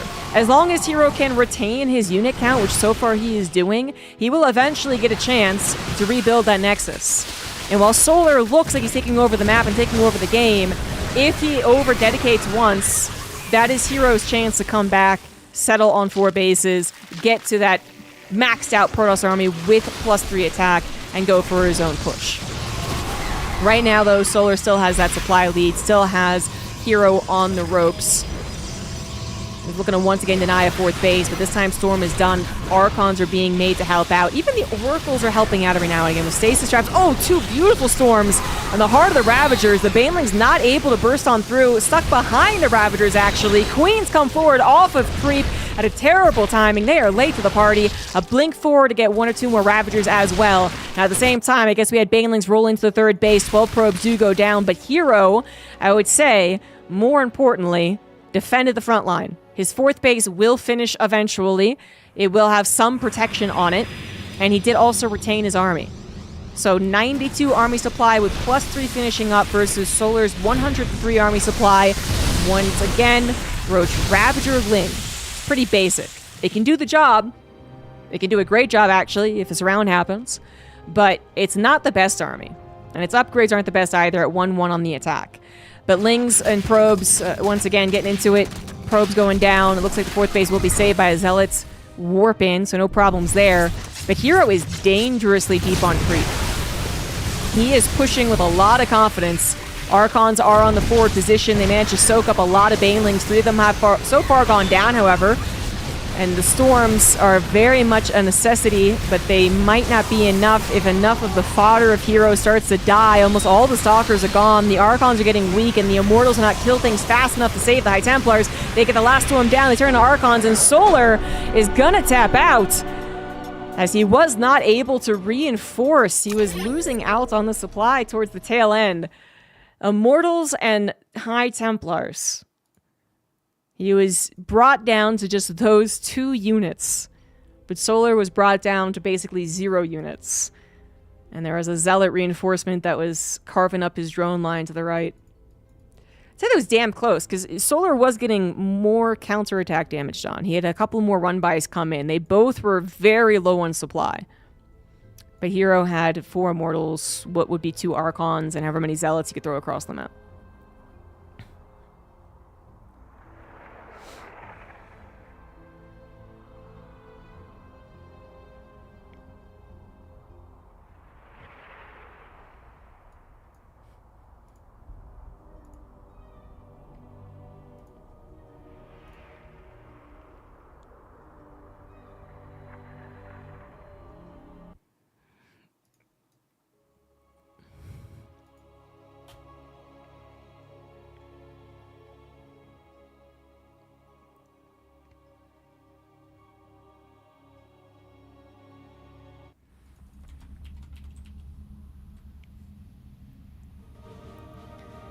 In the top left of Whispers of Gold, it is Hero.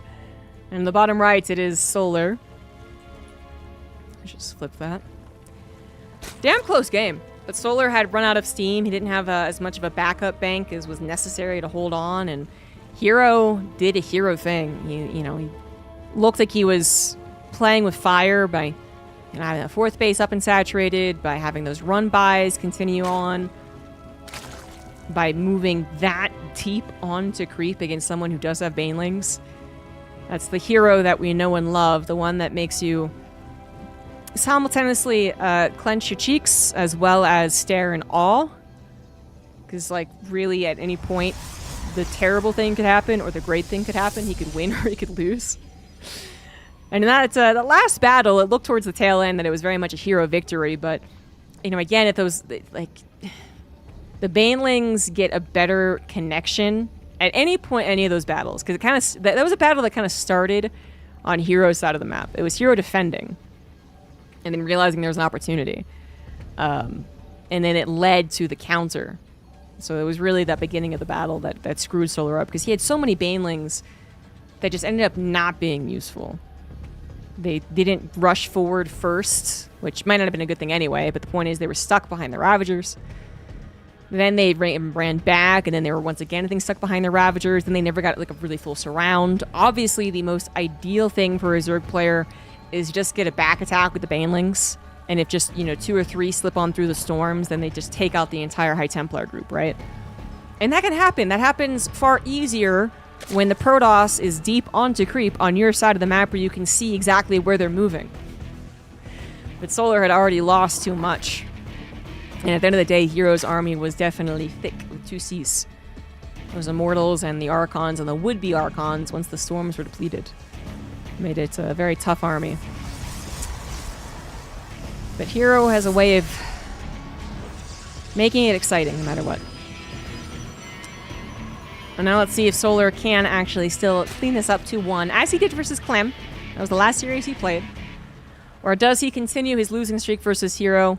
If he loses this best of 3, that would be 0-10 for Solar.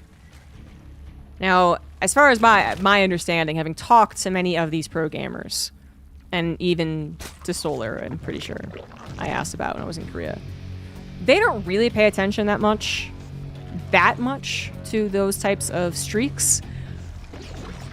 But it's not that they never pay attention. All right, so, you know, for instance, I asked Clem about Haas, I think, like years ago, right? Years ago. Haas doesn't really play that much anymore. And he was like, I'm always so scared against him. And I said, well, you're like 10-0 against him. And he's like, oh, really?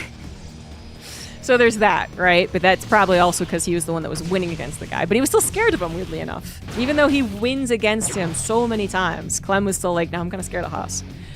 But anyways, on the opposite end, losing to someone this many times, when you play them as often as you do, unless there's also ladder results that are really impacting your memory, I feel like there's no way that Solar doesn't know that he's been having trouble against Hero. But the ladder thing could actually be a big difference, because I imagine if they know they're facing each other on ladder, and they are probably, unfortunately, you know, some of the very few pro gamers on the Korean ladder right now, then yeah, okay, maybe he doesn't realize. But then maybe he loses all of his games on the ladder versus Hero too, and that would just make it even worse, right? So, who knows? Who knows if Solar's aware of it or not? But he certainly is aware that now he's in a little bit of trouble. That first game was easy peasy. Second game, a lot more difficult. And this third game, starting off a little bit of harassment. And Solar was not quite prepared for. Lings are on the way. Looks like the Adepts will be managing to shade away. Now, I don't think they'll live, but they're going to buy some time.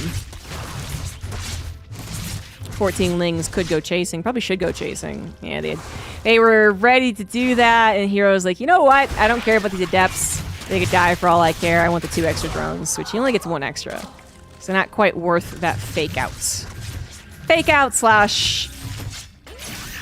But he knew they were suiciding. Whether they were suiciding in the main base or out in the natural doesn't matter. The point is they were dead. The Lings were there. So he gets 1 extra drone. 3 drones in total for the 2 Adepts lost. I don't know. A couple more Lings do go down to these Oracles, but then there were that many Lings that lost to the Adept too. I don't know about those Adepts. They also killed 2 Creep Tumors, but they weren't connecting Creep Tumors, some of the more important ones. However, the harassment will not stop. Adepts once again floating on to the 3rd base. This time a distraction, not just a suicide, as the Oracles chip in a little bit of damage at 7 drones dead in total. 3rd Oracle sharking around for some more. Definitely not the worst defense against this amount of units being thrown across the map, but not the absolute best defense we've ever seen either. So this is now like the question of who came out ahead. I would certainly say that Hero did. The 4 Adepts aren't going to impact the overall size of his army too much. Obviously, you're not going Adepts as you move on in PvZ. And 10 drones is really quite a good amount. And no Oracle's lost. If an Oracle was lost, that would, again, change up the resource trade and blah, blah, blah. But these are army units that their only necessity is either to get those drones killed or stay alive in case there's a big counterattack. And they did kill the drones, and there was no big counterattack that scared Hero. So, yeah, go ahead. Fuck them. No one cares about the Adepts. Now we're moving into better units like Charge Lots. And the Oracles are still going to look for more drone damage, of course. More drone damage, more lost mining time, scouting as well. With an Oracle getting through the natural in the main base, that means almost everything is scouted. And that's kind of rare, actually. You know, usually the Oracles, they get 1 dip into the main or natural before the Spore and the Queens are well positioned. And then it's very possible they will not see a technology building that's here, or here maybe, or something like that. These ones have gotten in every nook and cranny. And they killed 4 additional drones. So, feels pretty good for Hero right now. We do have Solar going for a lot of roaches, though. That creep spread's pushing out to the front. He is getting +1, which will not be done, I think, by the time he has his first potential scuffle. But we do have Hero building up his army at 8 gateways. Storm is on the way for him, too. Both of them going to be missing out on an upgrade on the production tab, depending on when they decide to engage. And it's actually really hard for me to tell right now if anyone is defending against them. I feel like they're both planning on attacking. Because again, they both might be getting some upgrades that aren't going to be done anytime soon. But we do have Hero grabbing a Warp Prism. You know, we have Solar no longer building drones. And he has been actually the more aggressive one. Not like severely early aggression, but he has been earlier on the aggression. This is the earliest that he has been. This is pure Roach Ravager. No Lings, no Banelings, no Hydras. And the Queens are going to be coming forward. Not exactly uncommon to see on a map like this. The Creep Tumors get to that third base of Hero lickety-split once these rocks are broken down. That's a lot of Roach Ravager, but honestly, it looks like Hero's about as set up as he could be.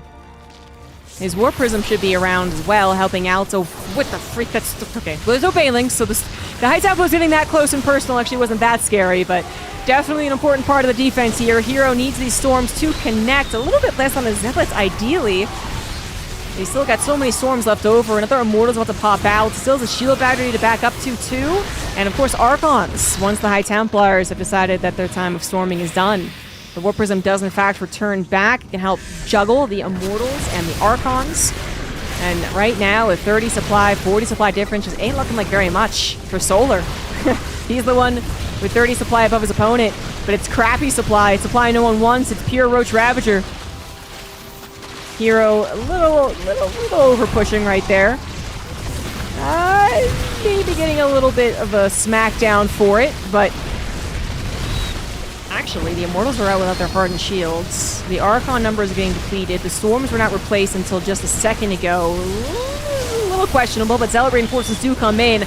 Get on top of the Ravagers in particular, which is really important. And the Immortals, well, one of them is alive, and they are taking down the Roaches. The rest of them are gone, though. The rest of the Immortals are dead, man. Hero! Teammate, he's gonna die. He's dead. He's dead. Huh. He just overstepped. He overstepped, chasing after the army. And of course, as soon as you retreat from an army that's all projectiles, it's all ranged, you're gonna lose a bunch in the process. And he lost way too much. I didn't even think we saw that much Warp Prism juggling. Or I certainly missed it at the very least, and that's fine. But yeah, he went from having 3 Immortals, 2 Archons, however many Zealots that he had, to being down to just 33 armies, but now a third of the army supply of his opponents. And the Storms are ready to go now, but there's so little to help them. The Storms damage the units. It's another unit, like a Zealot or an Immortal, that actually kills the damn Roaches. Hero is dead, man. That 4th base, he tries to go back it and says, like, maybe I can still make this work, but he lost so much army, and Solar finally takes a win against Hero, breaks the streak, and will move on to the winners' finals. Or the overall finals? The grand final, where he awaits whoever wins in the lower bracket. Now, lower bracket has been just speeding along here with best of ones. We had Bjorn defeat MaxPax. Clem then defeated Bjorn, and now Hero versus Clem is happening. So we'll be jumping into that. And whoever wins that is up against Solar. Again, it'll be a rematch no matter what, actually. Zerg in the finals on a Monday, guys. This is actually happening.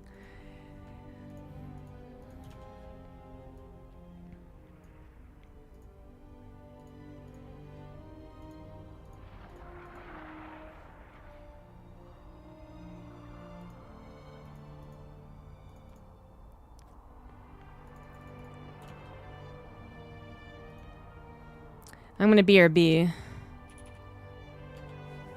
Hopefully it's fine.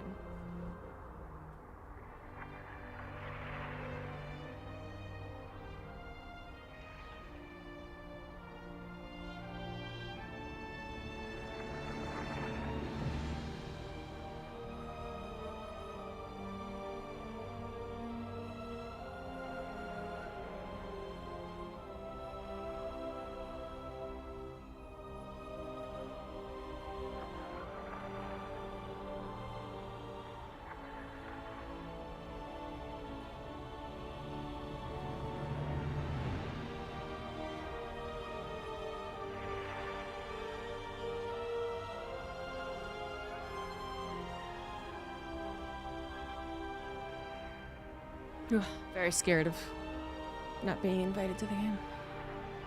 Hello. Got like a poof.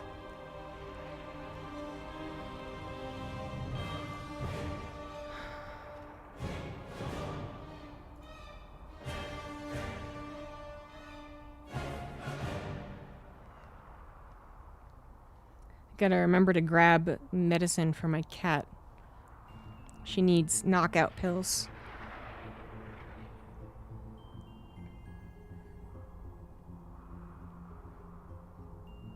Because she does not do very well at the vet.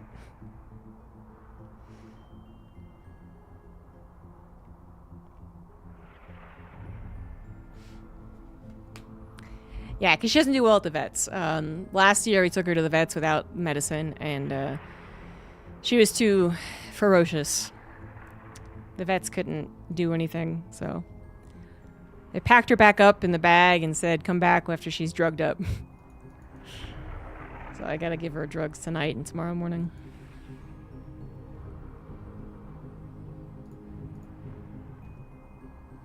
She's a little bit of a devil cat. A little bit.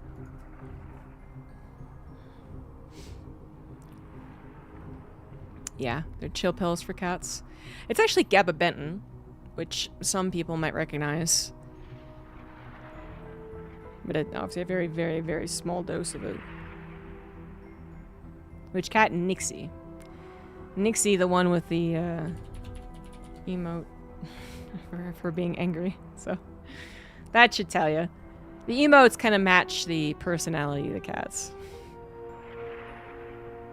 She would fight through the drugs. Well, they actually, they were like talking to each other, and they were like, you know, 3 whatever grams or whatever it was. Like 3 wasn't enough.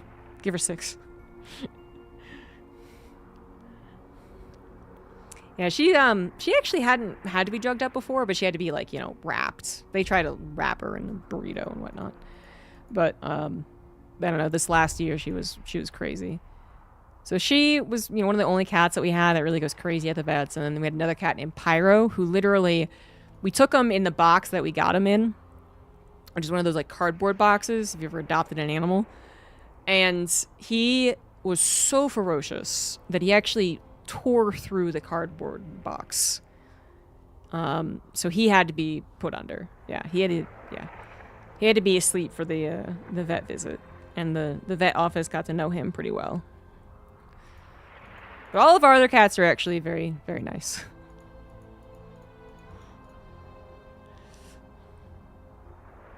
How easy to get those drugs for non-human animals? It is, isn't it?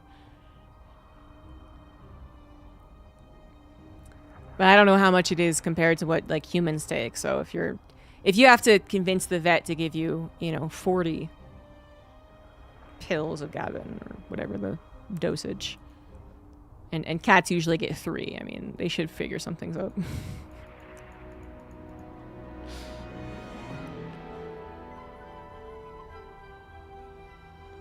It might be actually Mike Sixers. Gabapentin actually is something that is like, it's even for humans, it's meant to relax you. It's supposed to do other things too, but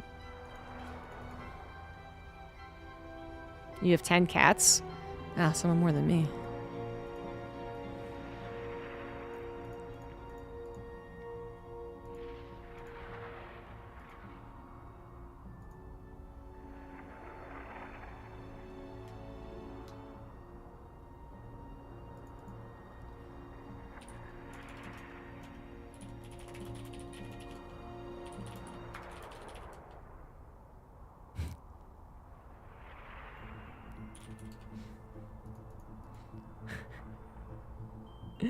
I don't know what happened here, but it doesn't make any sense. You can only... Okay, whatever. It doesn't matter. Unless they start saying something in chat. Someone joined in, and Clem asked who is No Mercy, but before he could say No Mercy, someone else responded he's a streamer, and then linked Soon's stream. And I typed in chat, I was like, No Mercy is Soon? Soon is Soon. Like, there is a guy named Soon in our chat. So, how is No Mercy also soon? You'd be surprised how many people try and sneak into lobbies for these things. A lot of the time, it's harmless. Sometimes I imagine it is legitimately a mistake, although I have never once in my life been the type of person who was like, I don't have to ask permission for these things, you know what I mean? So I don't understand those people, but they do exist, as I understand it. So I imagine some people join these lobbies just because they really don't think they have to ask. Some people do absolutely know they have to and then feign ignorance. But again, most of them don't do anything. They just think it's cool to be in a lobby with pros, I guess. But all of us are pretty scared, I think. All the commentators are. Because almost every single one of us went through the phase where people would desperately try and join lobbies to the point that they would make like new accounts that would name them just slightly different from like moderators and stuff. And then when they're in the game, they would just start spamming very, very bad words, shall we say. And because no one's referee, no one can tell the players to, you know, regame or let the guy out or whatever. And it would, anyway. We all have bad flashbacks of that. Most of the time, even if someone's not supposed to be in this lobby, they just think it's cool. Anywho, we're into a TVP that is a best of one, so actually I don't have much time to talk. This is a best of one. As far as I understand it, the rules of this tournament do change all the time, so it says lower bracket matches are best of one. That's what I'm going with. This is the lower bracket. Solar beat Hero and Clem, actually. So the finals will be rematched no matter what. But a finals between who? Or whom?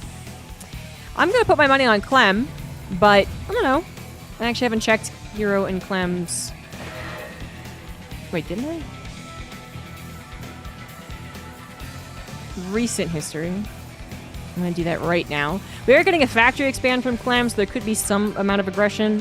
Fine. Okay.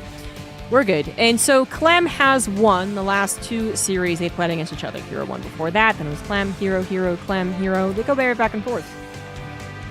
That's my conclusion. It is still back and forth. I still always lean towards Clem. I think that might be an inherent bias. But, I mean, I really, really, really like Hero as a player. It's just more of the bigger results. Obviously, Clem is still a reigning world champion, and who the hell knows, we'll do another one, but whatever.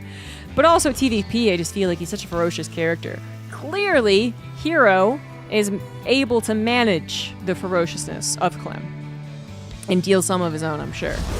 But I still kind of lean towards Clem. We'll see what happens. Best of one, anything can happen. Clem going for an aggressive opener, kind of. Factory expand again. Also wonderful for defense, if that was the case, but able to send his Marines and Cyclone over without too much hubbub. Hero loses the Adept right off the bat, and without a shield battery, you could see Clem want to do the micro game. Yeah. Drags the Stalkers out a little bit, and then takes a lot of damage off of one of them. Not feeling terribly confident about overwhelming his opponent, however. Perhaps if Hero had in some ways been way greedier, I can't really see how he would usually do that, but yeah, maybe he could have gotten a little bit more. Yeah, so that's yeah, you're not expecting, I guess, a whole lot. You are expecting to hit before Blink is done, and that is 100% the case, but this is pretty fast Blink, actually. If Clem was trying to really play with the timing, thinking like, oh, Blink will be done at 4:30, 4:40, something like that, he'd be wrong. It would have finished 5 seconds earlier, and he could have lost the Cyclone and the Marines. And he pulled it back. He paired the Cyclone. He's got a bunker. He's got a tank. He is preparing for a possible Stalker counterattack. As well, he did manage to get some damage done in the natural. He didn't get a lot of scouting done. Not like a Wood of Mine drop, which would have gotten to the main base and seen all the guts. He doesn't know if it's 4 gates or 3. It is 3, so that gives Hero some playing room. And with the Warp Prism on the way, he is undoubtedly going to at least harass. And so probably not win the game at any point here. But if his harassment is good, he can take out the tank, he can take out the Cyclone, he can take out a couple Marauders, all while keeping all the Stalkers alive, right? So Clem's going to try and mitigate that. Unfortunately, already starting things off. His Marauder's half health, but doesn't lose any units. We got a supply block from Clem. Oh my god, it was only like 2 seconds, but I'm still gonna call it. He's also human. I noticed primarily because of the medevac timing. And to be honest, even 2 or 3 seconds is kind of a big deal. We are at a point where if Clem was forced to stim and engage the stalkers, that would cause a lot of damage. Literally just by stimming. And without the medevacs out, that could give Hero some wiggle room to use his Stalker Blink, whoa, to eventually just outlast the stimmed units, right? The medevacs are finally out, and they're actually feeling confident enough to lift up. Now, there are 2 observers. Both of them have an eye on this medevac. This is a terrible idea, and Clem gets instantly punished. Now, he also instantly scans, knowing that he was seen, but he only scans 1 observer. There's a second one. I mean, there's not usually a second one, so this is funny, but it, you know, it works, I guess. Stalkers do have to skedaddle. These are stimmed units that have 1 medevac with them, but still, that's enough. The stalker count is simply not high enough. We do have charge on the way, but it's only about 60% done. Couple of sentries and an immortal. No shield battery, though. Hero did take this forward base with the gold. This map's called Sandworm, by the way. This one I think is new. I haven't seen this one before. What the hell are you? What is this? Oh, they're like the top of like the temples or something. Interesting doodads. Anywho, Clem goes for a 3rd CC. His Marauder Slow finishes up, and he is preparing for an attack. Hero having, I think, temporarily lost track of the army a little bit. This observer clearly sees it now, but it is also seen. Now, this seems like a terrible place to take a fight, no matter who you are. Oh, they can go through these things. Oh, I thought it was just the middle. That's still really awkward, though. Moisture extractor is fantastic. Well, Clem, he's gonna push his way through here. This tank actually in a really annoying position. Oh, no. I don't think Hero realized his army would be stuck around this kind of inlet? I don't even know. For so long. That tank could have gotten so many more shots if the warp wasn't there to save the day, which it almost wasn't. It almost died earlier on. It's still very, very injured.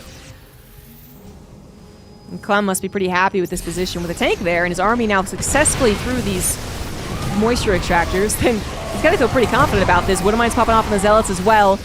The Zealots, even if the Woodamines weren't there, would not really want to be dragged through these lanes. Clem wants to... would like to win it right here, right now, but, you know, Hero is doing a pretty good job holding on. The Zealots can be replaced, you know, if he doesn't lose them literally on his Nexus, then he can replace them, and they can buy a little bit more time. But chasing after the army, that's another issue. Chasing after the army, it seems like a bad idea no matter how you slice it. Recall has to be used. It was a pretty good recall, though. I mean, really had to size up exactly how much was necessary in the main base, and that was pretty much it. While also having enough to defend that frontal attack, and that was pretty much it. Hero, very good split there. Now has the Colossus to help out, to really be a godsend. I think that'll make it kind of confirmed good defense. Whereas without the Colossus, there is a lot more playing back and forth that Clem could probably do. Now with the Colossus, he can't do that dip in, dip out. Although we can still obviously drag it through a Woodamine field. That's less than ideal. Wow, this is actually really... I would hate to be the defender over here. I was going to say Hero might be making it happen, but not at all, actually. He dips down drastically in supplies. He's forced to disengage and then has Stalkers. Going the wrong way around. Clem, almost giving Hero a way back into this game, had 3 medevacs with units, does manage to unload them prior to them dying. And the Stalkers, actually, with that blink forward, are ending up taking quite a beating. Another blink forward against this amount of Marauders, but the medevacs are dry. The army has been stimmed again, and now it's 2 Colossus. So if Clem had tried to take an engagement right there, he probably just straight up would have died. There's not enough healing. There's not enough health in this army. As far as the size of the army goes, or its power, its fire output, the Terran army is pretty good, but it's really vulnerable right now. Hero managed to save his gold base as well as build a 4th. At the same time, building up that Colossus count, Warp Prism still alive. This is going to turn around on Clem. He has managed to heal, but loses yet another medevac at a time where he is supposed to be building Vikings to respond to the Colossus, too. Now, fortunately, he started off with a higher count of medevacs, so he still has 4, which is seen as kind of the magic number. but it's still a bummer. You know, he lost, what, 3 medevacs? 4 medevacs. Imagine that would just be so much healing. That would be a stockpile of heals that he is almost certainly going to need. Hero is not moving away from this posturing position. His War Prism's still here. Drags the army away a little bit. Has to remember to move his War Prism. He does still need that after all. Clem now has a really difficult decision. How is he going to defend this? He can't go back around either way from here or from here. Forceful to cause problems, potentially. Right now, the Sentry only used for a Guardian Shield. Nice guarding of the Colossus with the Stalkers. Take on a Viking. The Viking count is simply not high enough. He is not on 2 starports, so it's really taken a very long time. And I think Hero did a really good thing by going for a 4th Colossus. I think he did anyway. He might be back at home, but 3 might be able to cut it anyway. Again, a very injured army, but still a lot of fire output. Widowmine's coming forward as well. The Zealot number is quite low, revealing a very vulnerable Protoss army, too. But the Zealots are reinforced. The Immortal's still here, too. That's a lot of chunk. And Clem will not be able to chase after. Now, neither player can chase after each other. It's still a bit of a stalemate. Hero has backed up his army with a couple of disruptors, but Clem has now got ghosts in his arsenal. What are the upgrades? 1-1 for the Terran army as well for a while yet, probably. So Hero has been behind the upgrades, but have caused further hesitation. And his army, the cutting of Clem's army didn't really happen as much as the Hero was hoping for. Clem was able to retain a lot of units, even though his medevac energy was low, even though the army was getting stimmed. And so Clem holds on to even an army supply lead by about 20. That's pretty sizable. Upgrades have at least evened up as Hero grabs that +2. Now on 2 forges as well, so +3 attack, +1 armor. Clem only just now starting his 2-2. Was a little late to that. Hero, oof, most importantly, not just got that 4th base, but also a 5th during that aggression.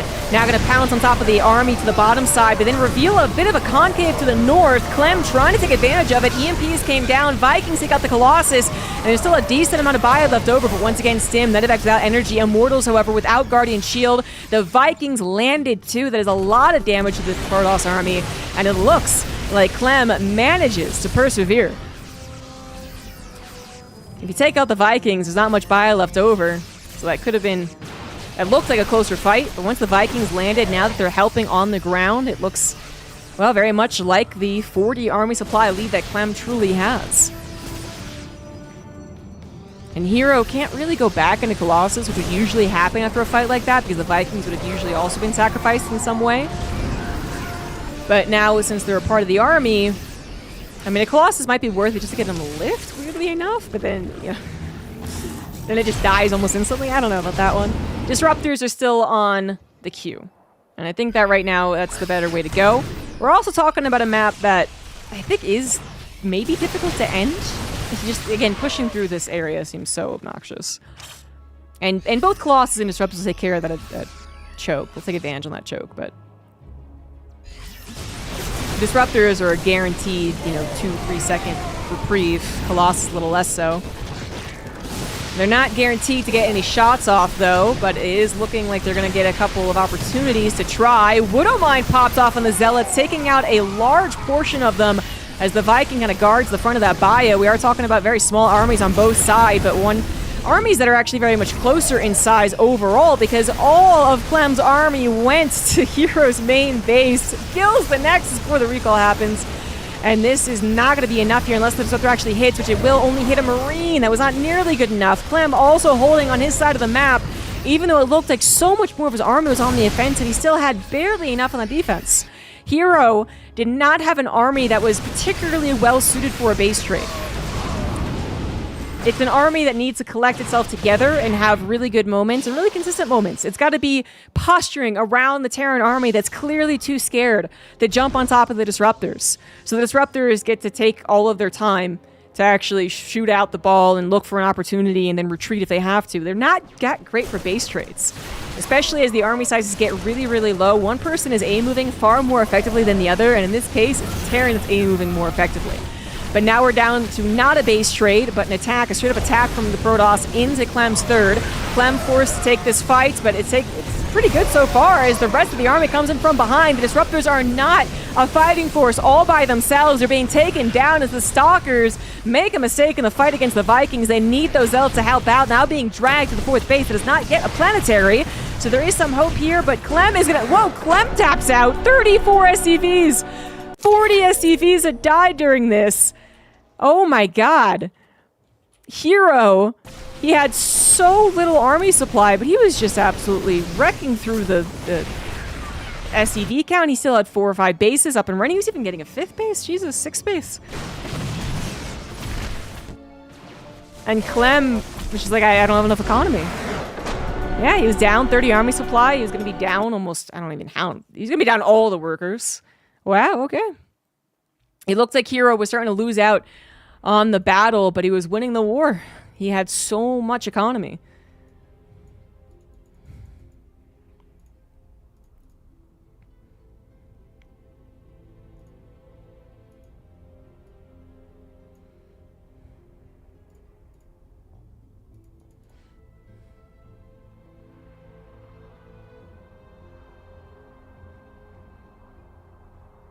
SC2 Goltech, thank you for the Prime sub.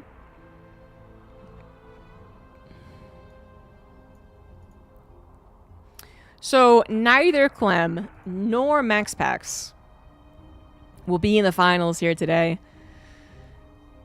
It's going to be a rematch between 2 Korean players, so we are moving over to Korea.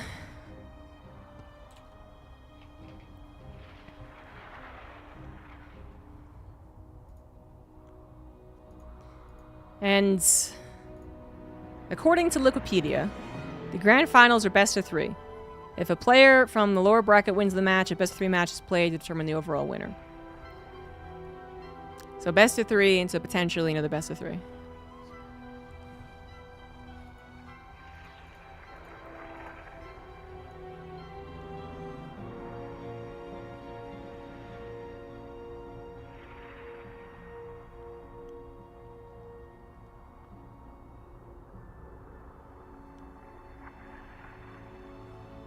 Two Korean players in my European time tournament.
Huh, I don't have to change the title.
So, they can't use the same map twice across the potential 2 best-of-3s. That's the only unique thing about it.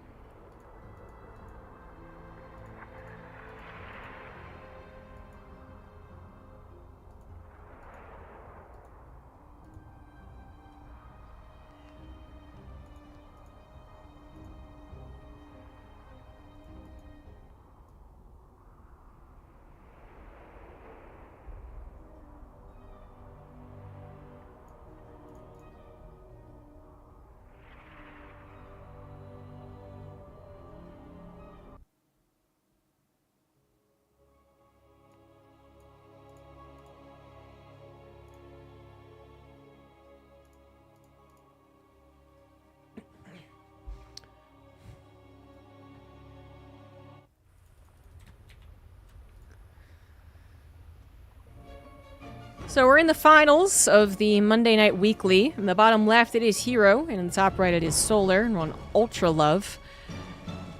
But we're in a best-of-3 finals right now. That could be another best-of-3. Solar was able to defeat Clem and Hero to make it to the finals on the upper bracket. Hero then defeated Clem in the lower bracket, and is now going for a rematch against Solar, meaning Solar basically has an extra series life. So, if he wins this, it's done. If he loses it, we go into another best-of-3. Solar did, today, with that victory against Hero earlier on, break a pretty bad streak of losses against Hero. He was 0-9 against Hero. Stop that 10th one from coming, though. Stop it. So, is that a sign that he's just playing better today? I mean, he is playing pretty good to defeat the people he already has. Or was it a fluke, and Hero will now take back the streak, I suppose. Only time will tell. Because I really didn't see anything in the series that they had played just 10 minutes ago that said that one person, you know, should have won or will always win, or whatever you want to say. They both are still pretty evenly matched, and Hero does take the advantage more often. Overall in their career, Hero does win more. But you can't really guess as to when Solar is going to come punching above his weight. It just seems to happen every now and again that Hero either plays worse or Solar plays better or what have you.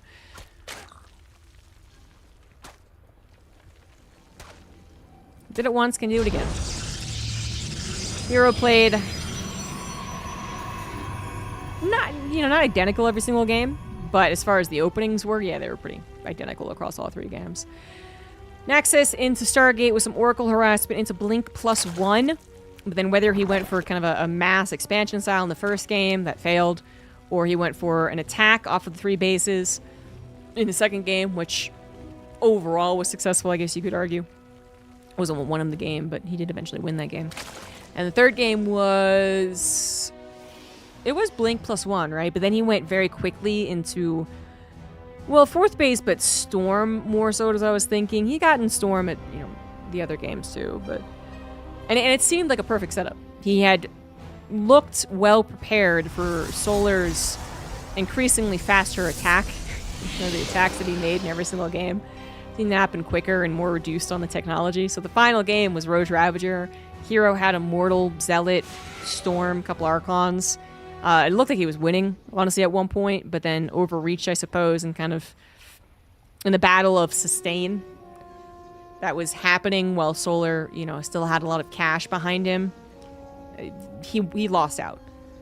Usually what happens is that in the battle of sustain, that is, no player is really moving the needle too much. Like, the Zerg can't move into the Protoss, and the Protoss can't move out against the Zerg.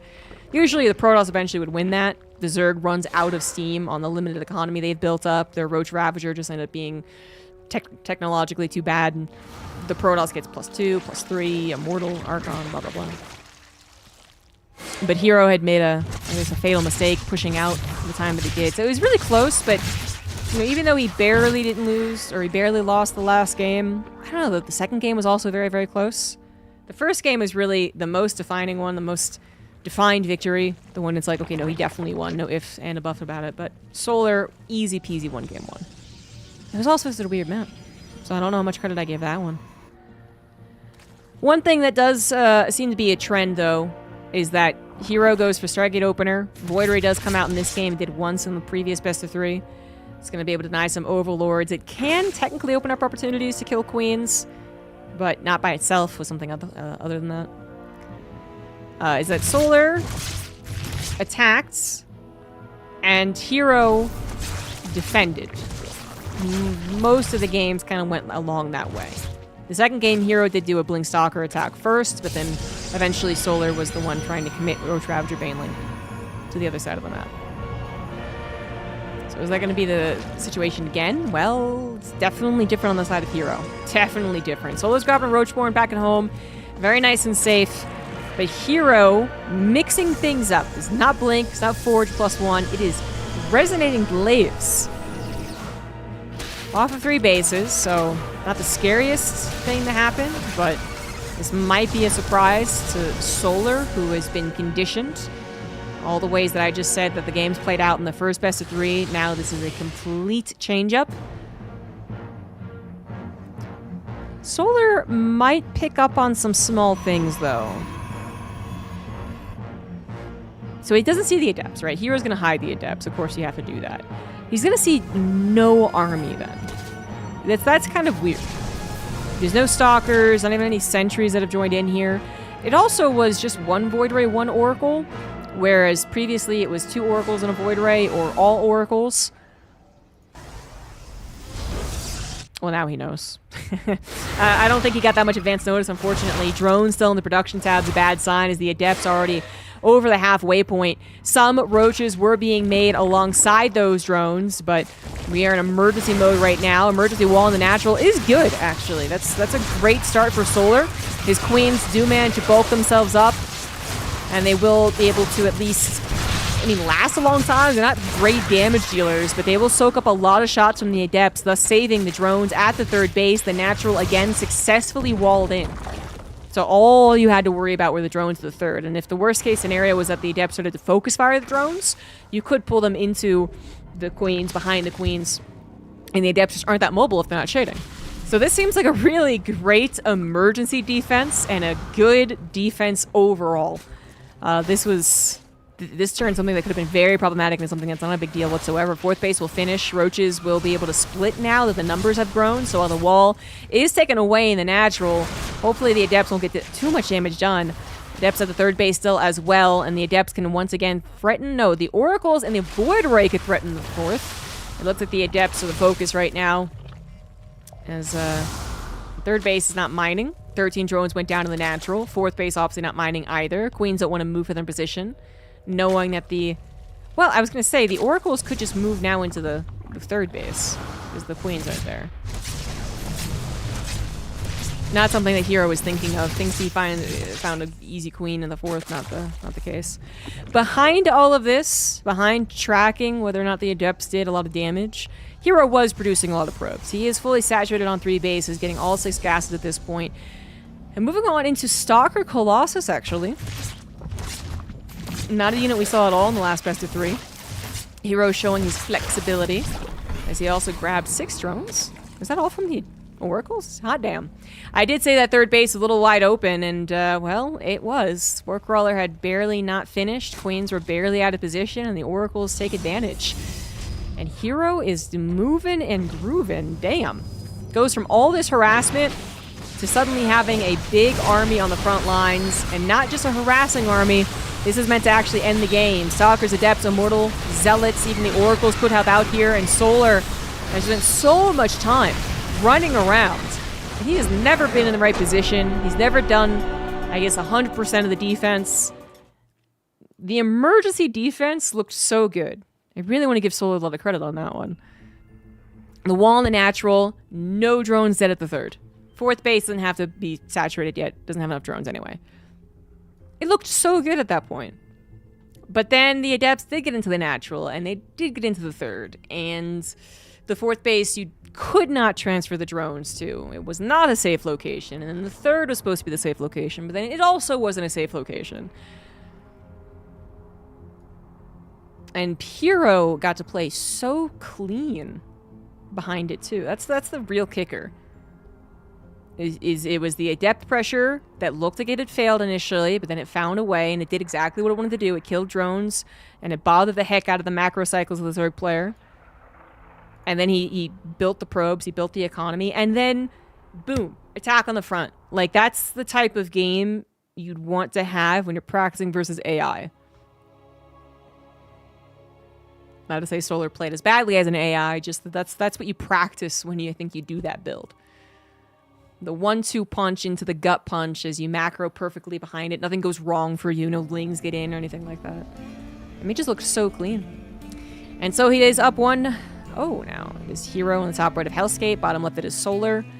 Again, if Hero does win this best of 3, that means that we go into another best of 3. But Solar is not out of it quite yet. Such a good start. But ultimately, the razzle-dazzle of the Adepts was good. The razzle-dazzle. Killing the drones, but just being such a menace. And in hindsight 2020, I think, you do keep your natural completely walled off for 10 more seconds, I guess. Maybe less. I don't know. Maybe another Adept shade, basically. And maybe that is the big difference. Then the natural isn't compromised. Then the Adepts start to be forced further back, so their shade isn't as good because the roaches realize, hey, we have numbers, we can chase after them.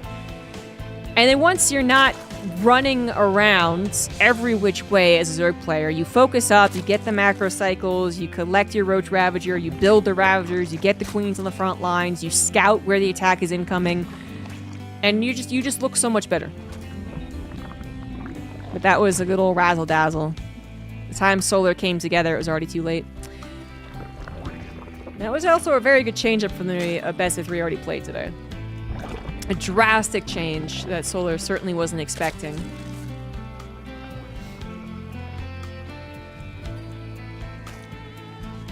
I don't think we'll see it again, honestly.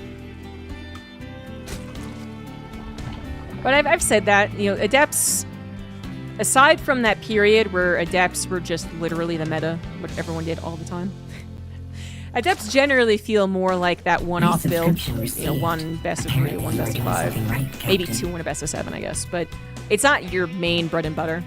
It does require a little bit of that conditioning first, or the little bit of shock and awe. And then they're like, oh, right, totally, okay, don't do that again. And then, which is not as effective the second time. But I've been wrong about that before. It might feel that way, but 1, Adepts are always tricky, and 2, Hero does whatever the hell Hero wants. I'm gonna, logically, I feel like I would be like, okay, back to Blink Stalkers and whatnot, but no one expects the Adept and the Adept the exact same attack twice. Thank you, Paul Wilson, for the 11-month resub. We'll get a good idea as to what Hero plans off the first unit here. Is it a Void Ray? Is it an Oracle? Is it a Phoenix? But he could literally just change that unit from the Stargate just to change Solar's expectations. So Hero could be that Protoss player who gets a Void Ray here because he's like, oh, you don't know if I'm doing something tricky. You don't know I'm doing the Adept again. And then actually build 3 more Oracles behind it and Blink Stalkers and +1 and be like, ha, gotcha. And it'd be so many resources in the Stargate that I don't think that would be worth it, but I think Hero's the type of guy who would do that. I still don't say, I wouldn't say Hero's as crazy or crazier than SOS. That's still the gold standard of Protoss craziness, but he's up there. It's not a Void Ray anyway, so this Overlord gets a free scout into the main.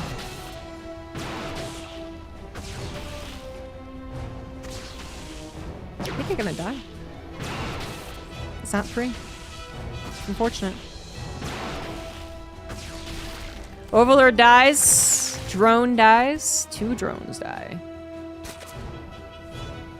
And all Solar did was scout that it is Oracle, which is usually pretty typical, but at least he knows. Third base on the way for Hero, properly protected by a couple of Adepts. So he's not using them on the front lines, trying to do more harassment like he did in some previous games too. That's another change-up that can kind of change expectations for the Zerg.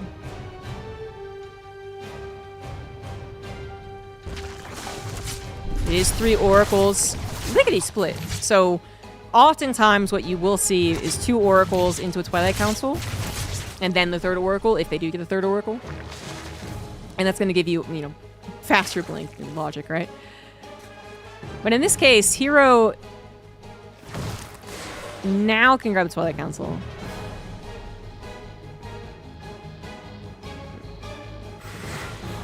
I was going to say, it should be somewhere coming down.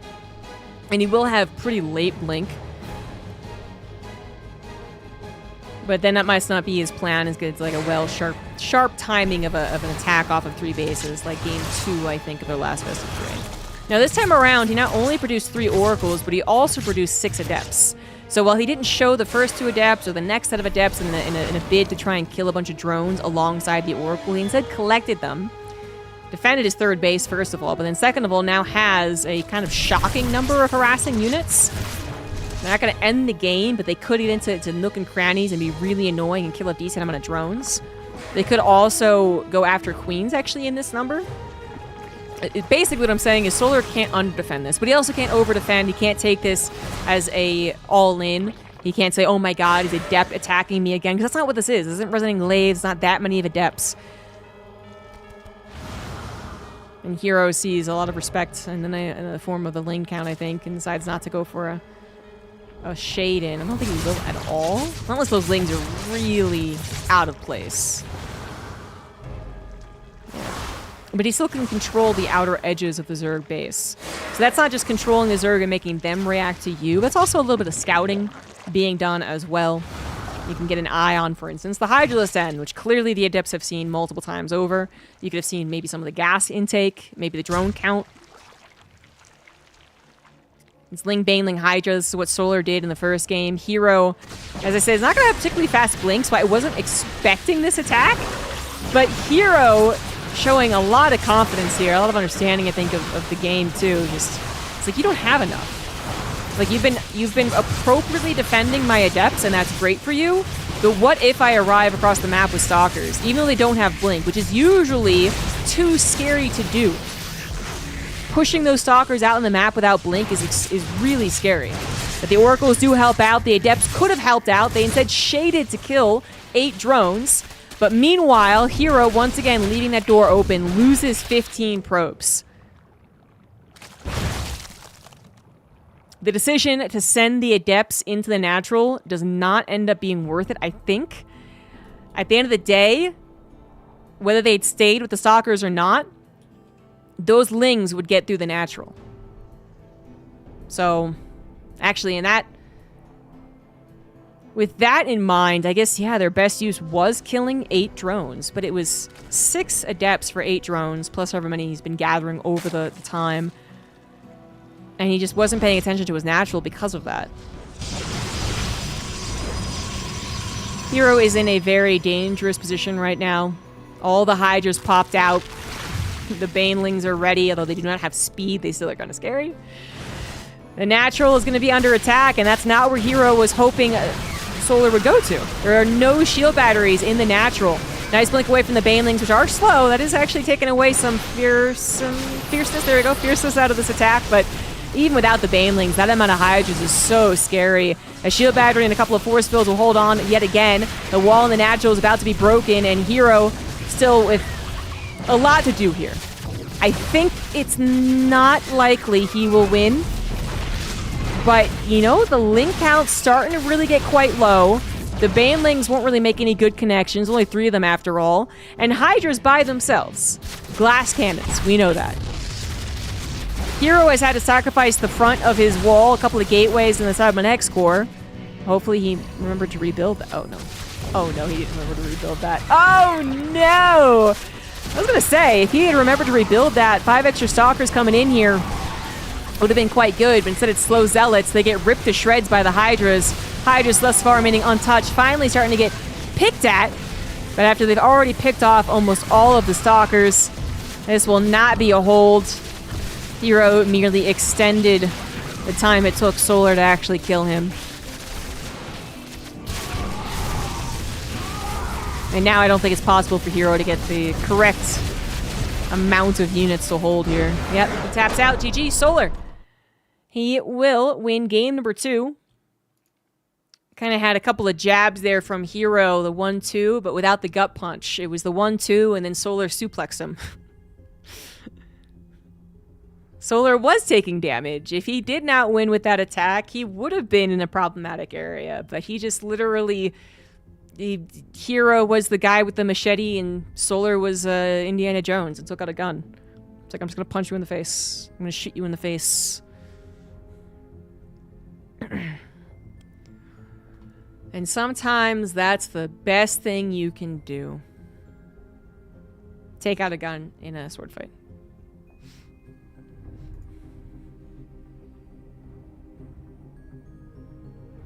Sorry, Ridijin.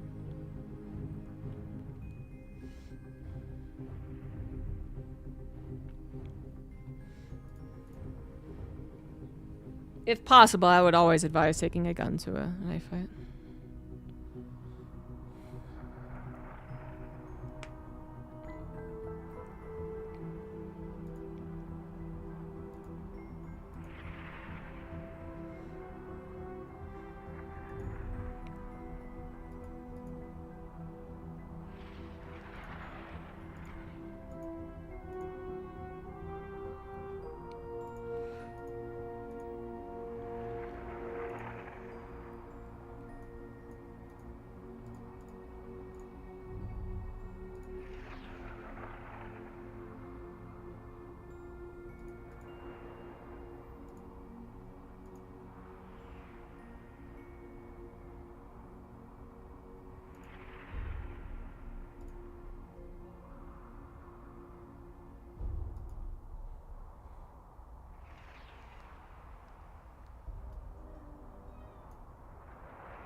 We're tied up 1-1, and we're on El Dorado again, actually. The bottom left it is Hero, and the bottom right it is Solar. So El Dorado was the start of the best of 3 they played previously. Solar was able to win that, and that was the most convincing victory for Solar. He did Ling Bane Ling Hydra into Hero's attempt to take 5 bases in the bottom side of the map. That makes it sound really comical, like Hero is such a doofus. But Hero was going for a faster expansion, kind of control the map kind of style, which we've seen from him before. You know, the very heavy gateway, the very heavy on stalkers, then eventually adding zealots, but really not a lot of technology. That has been shown from Hero. I was also remembering seeing it for some of the first times. Again, Solar, many years ago at this point. But I think what was wrong about it, if I dare to oppose Hero's idea with it, I guess. I feel like what was wrong with it was that you can take a lot of expansions on a map where the situation is your stalkers are controlling the map. Like, they're actually out there scouting as the Hydras ball up at, the third or something, right? And the stalkers go, oh shit, a lot of Hydras. And then they spend a lot of their time, a lot of the micro effort harassing the Zerg so that the Hydras never move across the map, or making the Hydras chase after the stalkers and using blink micro to keep them alive, right? And you just you can't do that when you took the entire bottom side of the map, which naturally pushes you closer to your opponent, and the domino effect is just so much stronger. Once you lose a nexus that's built here and a nexus is built there, that one's dead too, and this one's dead too. But maybe I'm misreading what his intentions truly were. Certainly, I talked about how the storm timing could have been better in that game, in that series. He might have been able to protect all 3 bases. So he was on the opposite side last time, but in this case, let's say he does it again. 3rd, 4th, 5th. You know, ideally that storm's done so that he takes the battle initially here. As the Baneling Hydra comes in, the storms are ready to go, and he slaps him down and then retreats back, and then slaps him down and retreats back. So that alone would have been a huge difference, and it would have made the collection of Nexus all in one location basically look a lot cooler. But yeah, he was a bit late to it. And then, like I was saying, I just don't think if your plan is to control the Zerg more, like you're not really doing that when it's just more like a blunt way of playing, I think, than a more like agile way of playing when you decide to take the bases down on the south side. But we'll see if he does it again. If he does it again, we can start talking about the similarities and, you know, what he's done to change things up would be better than last time. I'd imagine, since Hero was the one to lose it last time, he is thinking, first and foremost, got to make sure I know, like, what's Solar's doing. Is he doing the exact same attack? Where is he coming in from? But it was Hero that kind of made the first move by going for the Nexus down on the bottom. That's what I'm wondering if he's going to do it again. Solar also might have been surprised, to be fair. He might have thought that for sure the 3rd would be coming down over here, which it looks like it legitimately will be here. Okay, not a fake. The Adepts, they scouted for these Lings. They didn't see them. Unfortunately, we're unable to get into that little nook there in the minerals before the Lings pounce on one, killed the 2nd. Probe also dead. Nexus. No, not canceled. Not canceled. Nope. I was like, even with only the Adept, I don't think it would have been canceled, but the Oracle clearly saves the day. So Solar, as I was trying to say, might have been surprised at that 3rd Nexus space too. That might have also kind of shaken things up for him as well. And now he knows for a fact, hey, 3rd base taken out that side, and should be different game. Should be a different game. Now the whole do we go high or do we go low question is still in play, I guess, rather than having been determined. Like, once you expand to the south, I think you're just going to the south, but you know, definitely you could take this to the 3rd and then this to the 4th. You could. Well, Solar obviously took his 3rd out in the open. Oracle goes down. That's going to be a lot of drones dead. The Adepts are still having some fun. Might be worth the loss of the Oracle to kill almost 11 drones. Almost. He wants that one. He wants the one. He got it. 11 drones go down. Oh, boy. Unlike last game, Solar doesn't already have an army that he's ready to hit Hero in the face with. This time it's just straight up damage to his economy that he has to replace. There's no all-in he can do from here that would be worth. So he has to rebuild the drones, and that will affect any attack he was thinking of in the future. Blink is on the way, and notably only Blink. So Hero's actually really changed things up. His expansions are different, and his playstyle is going to be completely different as well. The playstyle he showed with the expansion to the south was defensive, macro-oriented, really was waiting for Solar to attack into him, but was less prepared for it than he thought he was. This time around, this is Hero going to attack Solar. Without a Forge, that is the biggest thing you can tell. As an observer, it's very easy, that Hero is going to be aggressive. He's not going to necessarily all in, but he's going to be aggressive. Now for Solar, it's a little bit tougher. He doesn't have an Overseer just looking around for everything that is or isn't a Forge. So he was attacked in a similar fashion in game 2 of their last series. But that was with a Forge. So that's still different. I've often seen Hero even bring forward 2 proxy pylons, even a proxy gateway with this attack. It does look like that's not going to be nearly as committed. No proxies on the field, but the Stalkers will be... Oh, no. Spoke too soon. But the Stalkers, I was going to say, will still be able to hover around the edge of creep and kind of look for those opportunities if they see it, with the help of the Oracle scouting the actual army, clearing up the creep tumors. The Stalkers actually have a lot of staying power, even though Lings can get this around. And, oh, can block the proxy, which is actually the best use right now. Now another probe has to be sent out, and the pylon still hasn't started. That's actually a pretty big deal. Better use of the Lings than trying to get us around, which just would never happen. Now with the amount of Stalkers, now with the Oracles helping out as well. The Lings will be taken care of. They did delay the reinforcing stalkers to a degree, but I don't believe Hero thinks there was ever an attack timing. I think there might have been. The roach numbers were rather low if the stalkers were immediately joining up with the rest of the team. There might have been an opportunity. Now I'm not so sure. Remember that Hero does not have reinforcements, so even if he sees the potential attack timing, it's not something that he can really force. So I think that plan might be gone. He did grab 2 extra gases, although yet to saturate them. There he goes. He is planning some moving forward as he starts charge as well as +1. But a proxy pylon, and those stalkers not chasing those Lings. It might have been the opportunity for Hero to win. He might still have one. Solar is still building up his Roach Ravager army. This is still not a good enough number that makes you feel comfortable taking this fight. It's just that he kind of has to take this fight. The more that he retreats, the more chokes he goes into, and the better the stalkers get. It's very scary right now for Solar, but it looks like some of the reason he was low on Roach Ravager was that he was actually adding Hydras. So Roach Ravager Hydra as the composition. +1 missile attack will finish, and that's going to be about 20 or 30 seconds faster than Hero's +1, which he delayed to do this. So that's another thing that Solar would have been waiting for. Now, with more Roaches, more Hydras, and an upgrade on his side, he should be totally fine to defend. But now he might be a little out of position. A couple of Queens could go down, a couple of Creep Tumors. We do have Hero remaining quite well set up on the back side of this, the macro side of this. 4th base coming down, nothing bothering it. Solar has gone for a very one-punch army composition. Hardly any Lings, so really no threats of a run-by. It's just Roach Hydra versus Stalker. Oh, wow. A Contaminate. That exists, guys. You know that? That actually exists. What the? He's going to jump on this army and he's going to win. No.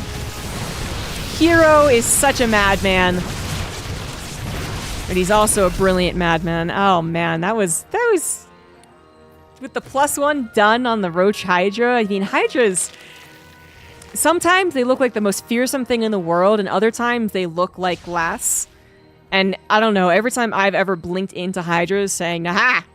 They're not enough army," I have been ripped to shreds. So, goddamn. Hero notices a moment of opportunity, takes it, but doesn't actually win with it. Very, very importantly, doesn't win with it, because not only does that make me wrong, but also it means that Hero didn't just not win, he now is forced to tuck tail and run.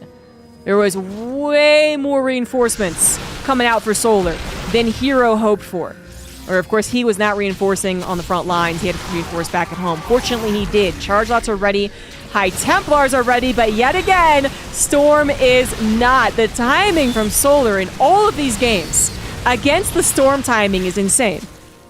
Once again, finding a battle that would be a no-contest one if Storm was done. And now, actually, as Storms come in, you can see just how much damage they would have done. The Stalkers, kind of weirdly positioned, kind of apart from each other, are getting ripped to shreds. Storm number 4 or something like that does hit pretty well, and Archons will join the fray. It does look like Hero will also be able to defend, but he's taking kind of a beating to his army. The economy is what I'm looking at right now. Hero manages to win the fight with a limited number of units, but still wins it. But he has 75 probes and 4 bases. That is a much bigger deal. Unless Solar could have pushed into the production, killed the +2, killed some gateways, killed the Templar archives, Solar was losing out big time on the macro game. Still not able to make the drones either. Now he's just caught between a rock and a hard place. He can't really stop being aggressive, but if he takes a moment to try and rebuild his economy, maybe try and get to lurkers or something like that, that'll be so much time for Hero to rebuild his own army. And it's going to be a better army as time goes on. The Solar is just trying to probably catch Hero off guard, hope that Hero has sent too many units out to harass, or maybe he can just use the range of his army on what Hero currently has, but that's not looking so hot. Storms do come down. Immortals do get into range. Some Lings get on the front line to kind of complicate matters for the Immortals. Now all of their hardened shields are gone as well. But Solar has so little backing this up. In fact, Zealots are now interrupting his already limited economy. And that is going to be Hero's victory. And thus, a best of 3 numero dos. Hero came from the lower bracket, so it means the bracket has now been reset, and we get into the best of 3.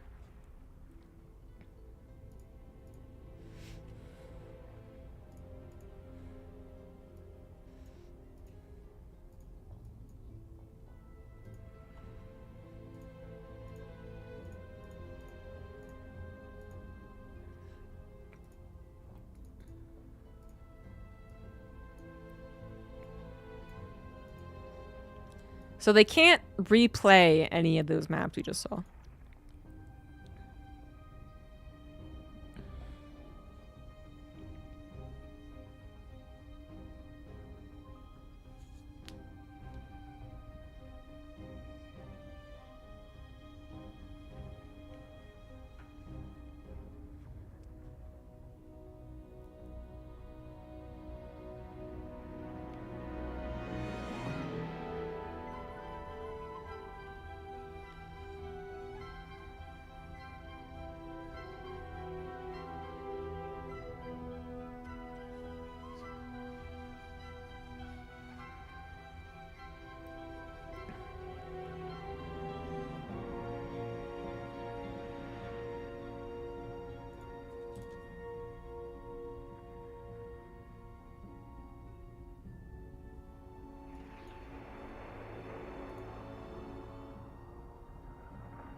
All right, Sandworm for game 1 of this final best of 3. Now we really know who will win the tournament, whoever wins this one.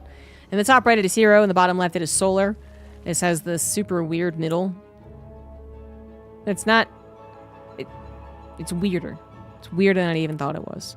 I thought it was just one of like, what else had that? Black Pink, I think, or maybe Neon Violet Square. One of the maps that had that coloring had this middle. Oh, maybe it was like disco something. Okay, not important. But it had this middle that was very choky, and just like one unit could get through the middle. And obviously no one really took battles in the middle of that map, because no. But this is even weirder than that, because yeah, you can actually go through these things as long as you're a one unit space unit.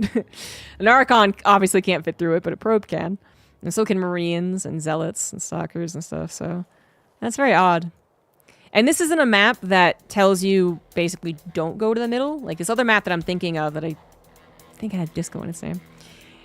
But maybe it was Neon Violet Square. Okay, anyways, but whatever map I'm thinking of, you basically could avoid the middle. I don't remember exactly what it looked like, to be fair, but you could avoid the middle, and it was often times that you would.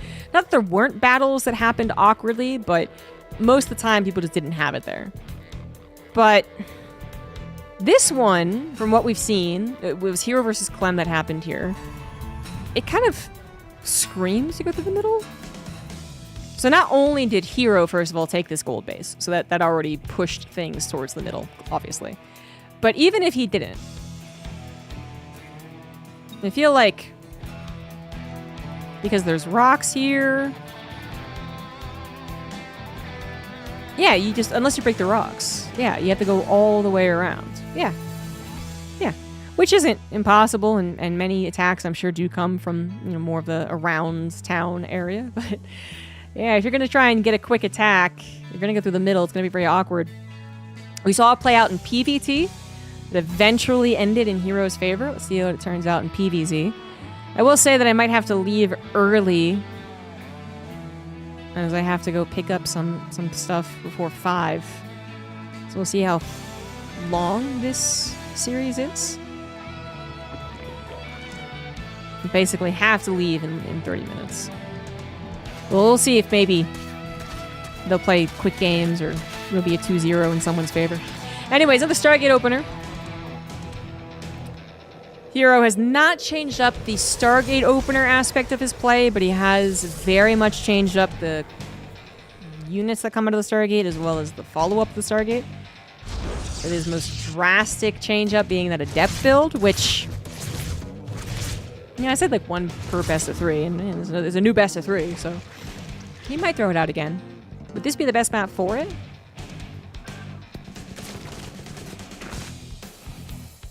I don't know. I was thinking maybe they could go through the middle of the map. Okay, the Adept's gonna shade away.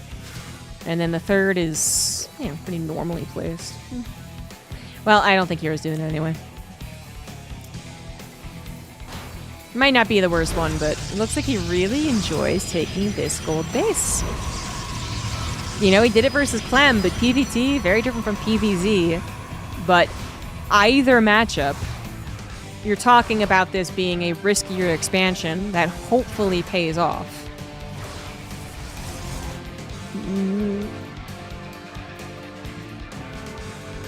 Trying to determine before I say anything if I like it or not versus Zerg. I don't think I have a strong opinion. Not until I see how Hero uses it.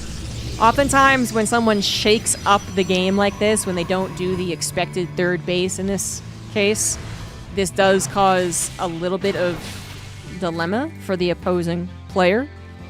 Solar now has to go, okay, so we're not playing a totally normal game. You might do exactly what you always do from this base, but now you have gold minerals, so it's still a little different.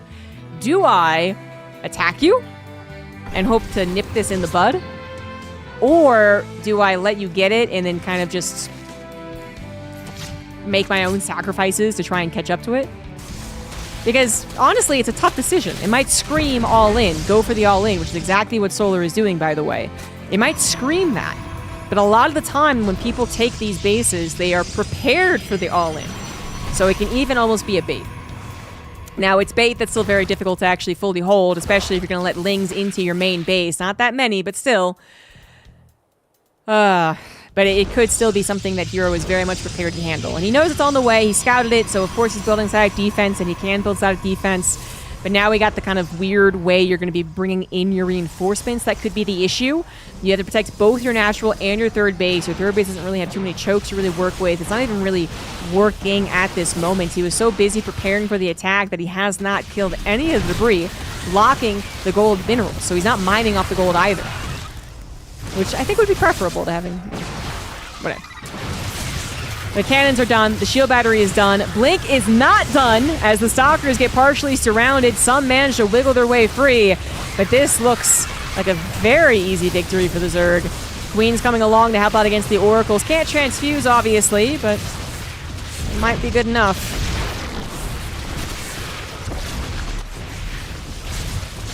That was in no way, shape, or form a hold. Now, even if it was... a couple of things still could have happened. This was not an overwhelming victory. This was still a few enough units that if a couple of things had gone differently, Hero might have had a hold. Once you take out the Ravagers and your cannons are still up, then you can try and get some of the pockets positions to make the Lings less effective. Because Lings are always going to be the thing that reinforces, right? So you got to be prepared for that. But it's the power of these two units together that can break bases and break static defense. So if Hero had not had to chase those Lings to the main base, and maybe the Oracles were actually zapping some units as they come across the map, maybe he would have had more stasis traps as well, something that I did not see at all, right? Maybe if he I mean, even maybe like building the cannons not on the front here, but maybe more like over here, so there's more committal, perhaps. I feel like it is still one of those things that a couple small differences happen, and the 5 Roach Ravager units and 6 Lings and 2 or 3 Queens that were left over aren't enough to snowball. But in this case, they absolutely were. Not really a big upside to this for Hero, but the biggest one is probably that it was a dedicated attack. If it did not do damage, Solar was the one in trouble. It did the damage, though, so it was worth it, but he's not super far amazingly ahead in the economy. He's only now getting up to that 60 drone count and above that. So, actually, the economy, well, there's the spike, of course, but it's not as bad as it might feel losing an entire base. The Zerg player absolutely had to cut into their own economy to try and take that out. And some other miscellaneous things, like maybe the creep spread's a little less, maybe the injects were missed a couple of times, so on. But for certain, Solar's attack did what it wanted to. And now he's going to take his own 4th gold base, break the rocks actually, which unfortunately he never got around to. I can see now that they all break if you kill just one, but yeah, never got around to it. And while both of them take a breath to catch up to a normal game after that opening, it is Solar who's probably going to take a more nourishing breath. Who's actually going to be like, okay, ready to go. Whereas Hero might be in a little bit weird of a position, although +2 being done, holy shit. I don't know, +2 Stalkers and 4 Oracles? This is a good time. Whoa, it's 2-1? Okay, what the hell? The Forge has been spinning reliably. Double Forge. I completely missed that. What the hell? I can't believe he was doing that while, unsuccessfully grabbing a gold base. That's insane. That's very fast upgrades. Oracles also, when you do sometimes add in 1 or 2 more Oracles than Zerg expects, they often don't have enough anti-air. They bring in 2 Queens, think it's only 1 Oracle or 2 Oracles, then they die, then 2 more Queens die, then 2 more Queens die. That was kind of scary. Solar was certainly right to respect it, but it looks like Hero decided against pulling the trigger.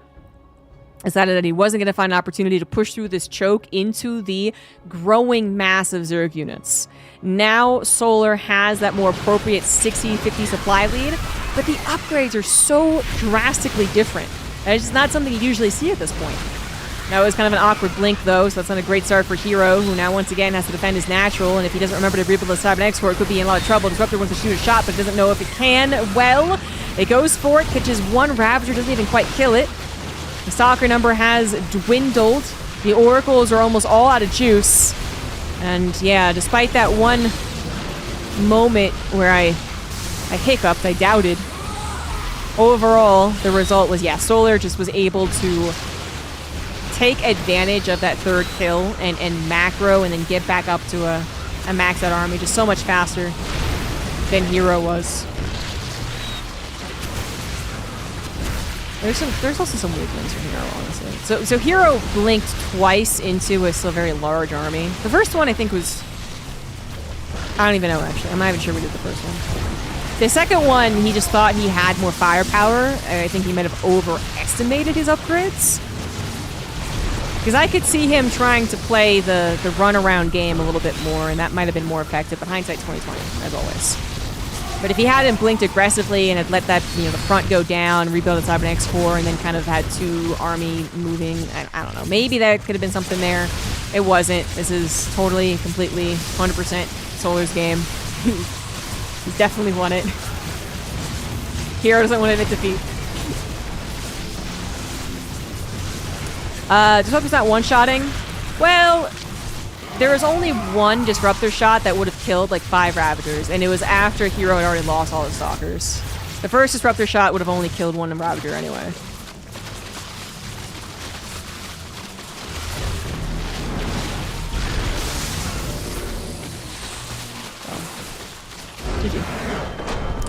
GG's. Solar will take game 1 of this second best of 3, and now is 1 game away from officially winning the tournament.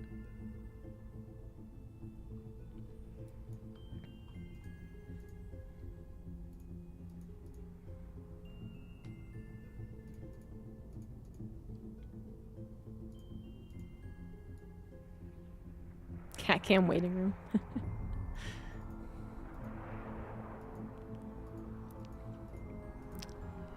I had to berate someone in my YouTube chat. I don't understand how people are so bad at being people. You know what I mean? It's not that they're evil. It just feels like there's no way they would ever do anything like they do in Twitch chat in real life. You know what I mean? This wasn't even one of the words. This wasn't even like a really bad thing. It was just kind of like a stupid thing. Some guy came into my YouTube chat and said, you know, this wasn't quite pig level of casting, but it was all right. And that's really not a terrible thing to say, but it is just kind of like, well, why would you say that? Like, you realize it's just like a shitty thing I have to read, right? Even if I agree, which I do agree. But even if I do, it doesn't mean you get to say it. You don't go up to someone, like a comedian at a comedy bar, and you're like, in the middle of their show, you just call out to them. You know what? You're not quite as good as that other guy, but you're alright. Well, some people do, and they're called hecklers, and then they usually made fun of relentlessly and kicked out of the bar, so. But just, this is exactly the type of scenario that I immediately go to the why can't people be people online? That's why one of my rules in my Twitch chat is act like you would in real life. Because I feel like that is something that people need reminding. They like, whether it's subconscious or not, there really is a different feel to what you can do on the internet. And there really shouldn't be. And I'm a big believer in trying to rectify that behavior, you know, not just letting it pass, not just being like, oh, haha, which, some people do, and I hate that. But also not just, like, forgetting about it. No, I'm gonna call them out. Be like, you're an idiot. It's amazing I don't do more React or, like, argue YouTube or something like that. I literally got someone recommended on my YouTube who, his literal whole thing is that he argues with Trump supporters. And I'm like, good on you, buddy. But also, that's just an entire thing that people, like, make their, like, lives off of, is arguing. And it's like, you know, I could probably do that. I like it so much. Maybe I should.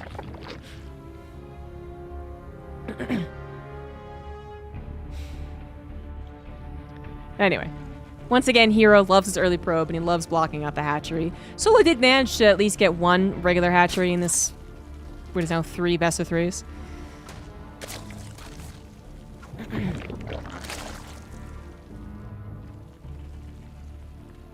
Hero maybe regretting not pushing when I was reeling over the upgrade moment. He might be regretting not pushing in at that time. I think it's a hard game to read as the player in it without going back into the replay.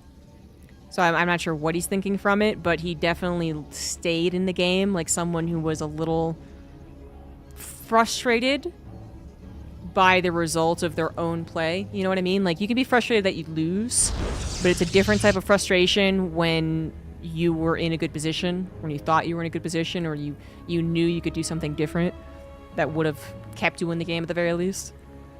That's the kind of late tap out that I attribute to that feeling. Because Hero, he can do it all. He could do a fancy GG timing, he could do a premature GG timing, he could prematurely end the game, not in his favor. We know, but yeah, that last one felt a little frustrated. And it might be because he saw an opportunity somewhere in that game. Even though it seemed like it started off really, really, really terribly. He did have a moment where the supplies weren't that different. Not comfortable for a Zerg player anyway. And the upgrades were just insanely different. You know, only a 20 armor supply difference, but then the Protoss has 3 upgrades above the Zerg. That would usually be a timing, right? Not saying it would or wouldn't have worked. It might just be that Hero was like, oh, maybe I should have pushed the issue. And then forced to defend 2 different angles. His new third and his natural. That just always complicates matters. And Hero couldn't do it. So now he's on his last life in this entire finals. He did bring back the last best of 3. See if he can do it again, and then maybe with some speed as well. That'd be good. The hero wall. Yes, hero is one of the few Protoss players who, one, consistently puts the pylon on the wall, which is the weakest point, which makes you vulnerable to Baneling busts, blah, blah, blah, blah, blah. But two, messes up the wall. I love hero, and I love him because of his faults. But one of the things that I have noticed is that not only does he let Lings pass his natural more often, but he just actually doesn't know how to wall. So many times. Now, I could be much nicer, and I could say he hasn't practiced walling this map yet, because some of these maps are not the ladder maps. So I could be nicer and say that, but I don't know, man. A lot of other Protoss players seemingly have no trouble adapting to new chokes. Where hero is just like, oh, I did, fuck it, I don't care. It's got 2 pylons in the wall here. This is terrible. But does he care is a very good question. I'm not sure that he does. The likelihood of 2025 Zerg playing, first of all, but then also Baneling busting a Protoss player's natural is so low. It just almost never happens anymore. And that is generally considered the biggest weakness of these types of walls. So, like, who cares, I guess. Same as hero, not channel. I've been talking a lot about the wall. Sorry, 2 oracles and 5 adepts are looking to do some damage on the front lines. It's not dedicated or anything like that, but it is a distraction with potential harassment opportunities. What is it distracting from? I would personally point to this charge. Charge instead of blink. Now, this isn't a 2-base charge all in. A 3rd Nexus is on the way, but changing your composition from blink to charge, potentially charge Archon, that is a big change. That's the agile, poking, harassing, maybe snowballing style that is Stalkers, and exchanging it for more of the punch-in-the-face charge. And Solar has been caught, I want to say it a couple of times, not something I've really emphasized, but looking over all of the games they've played today, it does feel like Solar has been caught by surprise by some of these initial move-outs from Hero. Now, he's done well defending them, emergency defense, and recovering, and even so winning the game. But he has had those moments. And Zealots, they're, I think, a little more lethal when you find that moment where the Zerg player is a little underdefended. You know, Stalkers have to be a little more cautious, and they're just not... They don't literally race forward and ziff. Zealots do. I'm talking this up as if this could be a really, really, really big attack, and I don't think it's actually the case, but it could just be that, again, that moment that Solar has seen have a bit of a weakness with, and it could expand into, you know, all the queens are dead, or a drone line is killed or has to be evacuated, and this is going to give Hero a good position, as he does move over into +2 and blink. Again, not an all-in. But there's the charge lots making themselves known. It's the first time that Solar has seen this. He's been relying on majority Lings to help out, which aren't even necessarily, you know, the greatest against the Stalkers with the Oracles helping, but they're really not good against the Zealots. The Zealots are on top of the Roaches as well, taking away the Roaches' most powerful thing about them right now is that they can actually kite, and they're not. Oracles dive on top of the Queens, kill a couple of them, although one of the Oracles does die, and the second one is close to death. This has caused the disruption that I was talking about, that I think Hero wanted. He didn't want to win from this, necessarily. It is great, but he wanted to cause a lot of problems. And I think he has. He's killed Queens, he's killed 13 drones, he's killed a handful of Roaches as well. He does have to be careful not to overcommit. You don't just want to throw 500 minerals away with every Zealot warping running across the map. But I think he did what he wanted, and now it is time to defend. Now it is time to defend against Solar if Solar is going to go for this big attack, which absolutely he is. Was he planning on it? Possibly. But now he absolutely is going to. And can Hero hold against the initial wave? This will peter out a little bit faster because of those lost drones. But Hero did give up a lot of army supply in these Zealots running across the map. He once again does it, but this time to hopefully buy a lot of time, which I think it will do more than that. 4 Oracles obliterate the Ravagers on the front line, while Zealots catch reinforcements not bulked up together and are starting to dig into the economy once again. Solar just full sends it, says, I have no other plan here, and realizes it's not going to work out. Hero, with the surprise Zealots, gets that snowball.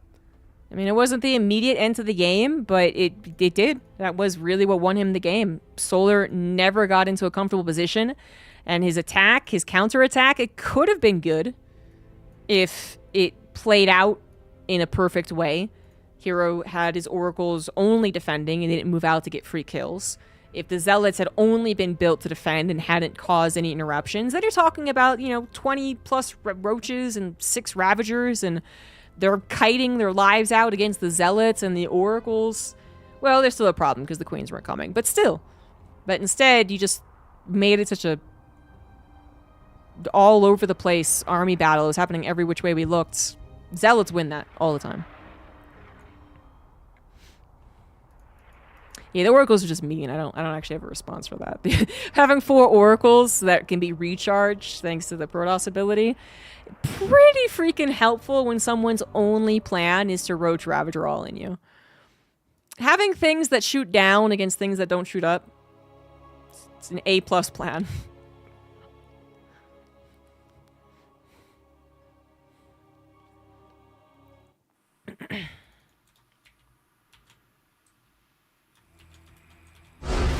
Damn it!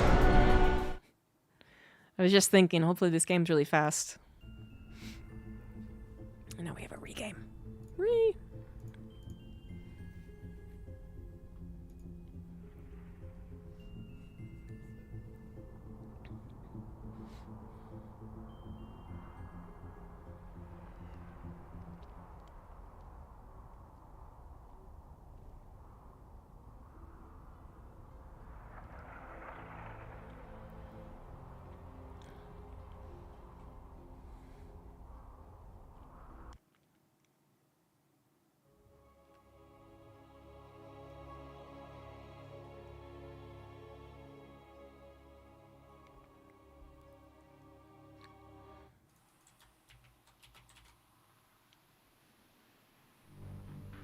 Now the final game is going to be on Air Home, but with some type of Scandinavian accent. In the top right it is Hero, and the bottom left it is Solar. Whenever I think of pronouncing things like, Dutch or Icelandic or Danish or Swedish, Finnish, because I don't actually know any of these languages, but they're all kind of clumped together for me as just like generic European. I think of Age of Mythology. Age of Mythology and SpongeBob SquarePants with Leif Erikson Day. Those 2 things are the only guide I have to trying to be, Scandinavian.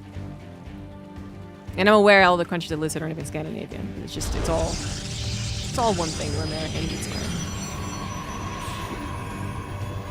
Yeah, I've heard Danish is a garbage language for garbage people. I think a line in Brooklyn Nine-Nine. And Finnish is just who knows what, I guess.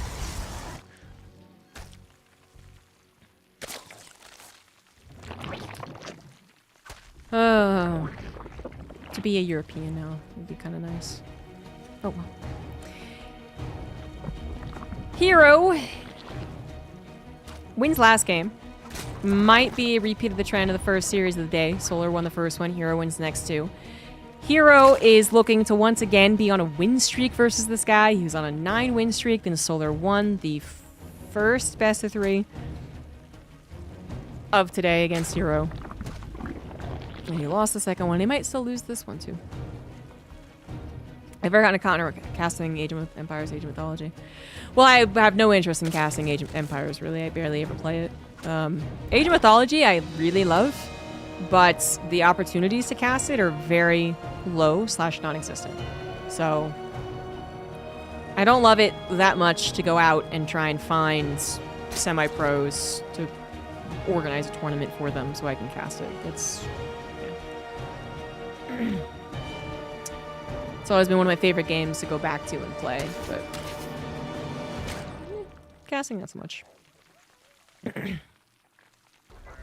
Finnish has been compared to Elfish, which doesn't help me, but I'm sure it helps some people. People who like Lord of the Rings. Another pylon on the wall. Thanks, Hero. You do you. speed on the way for Solar. Once again, taking his third as his natural. You know the drill. I am very much interested in casting Deadlock, but that also has very few opportunities to cast right now, being a closed game and all.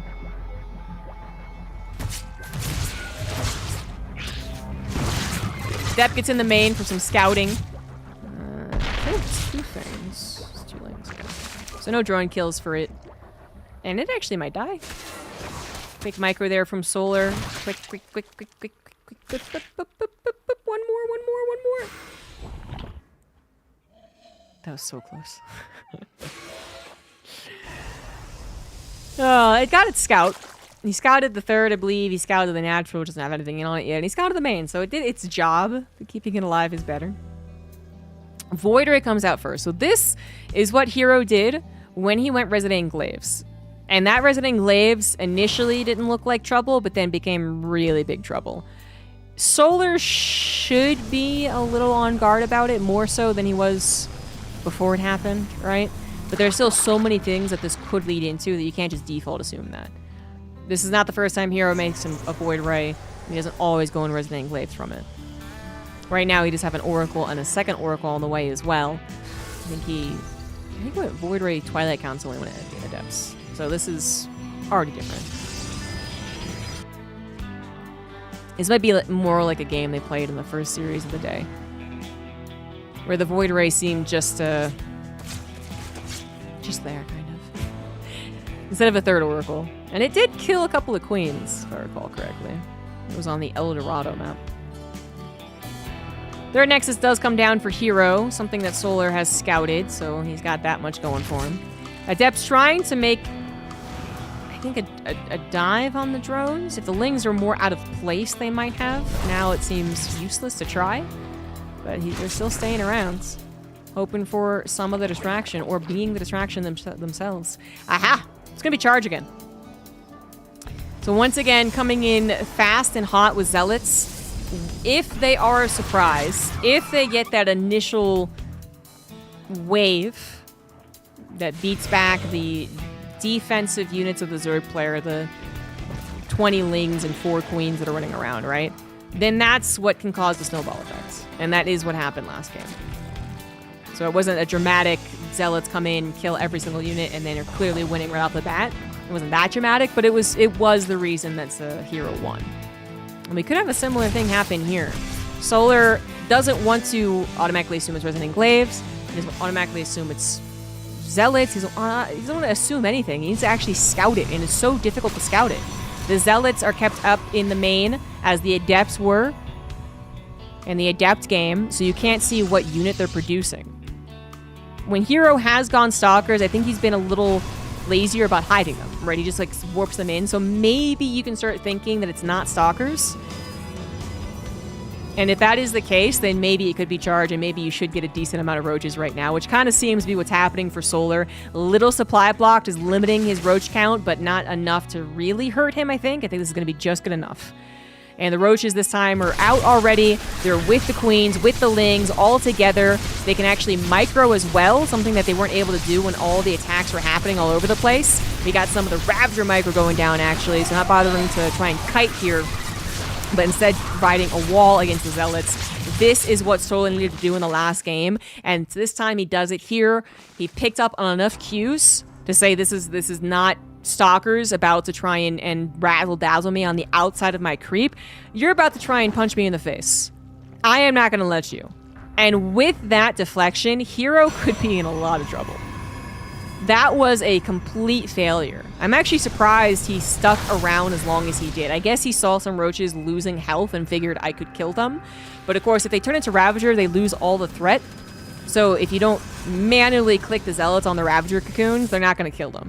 So I'm sure that saved a couple of roaches' lives. And just in general, the Zealots were not well matched against a wall of Roach, Ling, Queen, where the Queens also had Transfuse. So he lost 12 Zealots trying to break through that. Zealots are going to try and buy some time as well as do damage, while Hero tries to build up to his +1 and Blink, as well as just, frankly, the Stalker count. Now, the Void Ray is still alive is going to be a huge help. 3 Oracles still alive as well. Stasis Trap will come down. These Zealots providing an extra 15 seconds of defense time, and that is already so important. Even jumping on top of the Overlords, creating the creep highway, every little bit counts right now. Force fields do come down to continue buying little bits of time, little bits of damage here and there. But now the army is on the front line. Stasis Trap is popped by a couple of Lings. 2 shield batteries, 3 shield batteries ready. A good amount of Stalkers. Blink is done. +1 is done. Solar with no upgrades here. He is very dedicated to this attack. 4 bases, but only 60 drones. Oracle's free firing on the top side. Queens can't get close enough. They are going to take down the Void Ray, however, which is not focus firing. Too bad about that. That could have been close to the shield batteries and taken out a lot of those frontline roaches. But it is gone. The Queens also take out the Oracles. The Stalkers not numerous enough to hold on here as the shield batteries are out of juice. Zealots are warped in and will jump on top of some vulnerable Ravagers, but it's not going to be enough. Solar is going to continue his win streak. Now 2-0 in series against Hero and win the Monday evening tournament. How about that? And we got to see it, guys.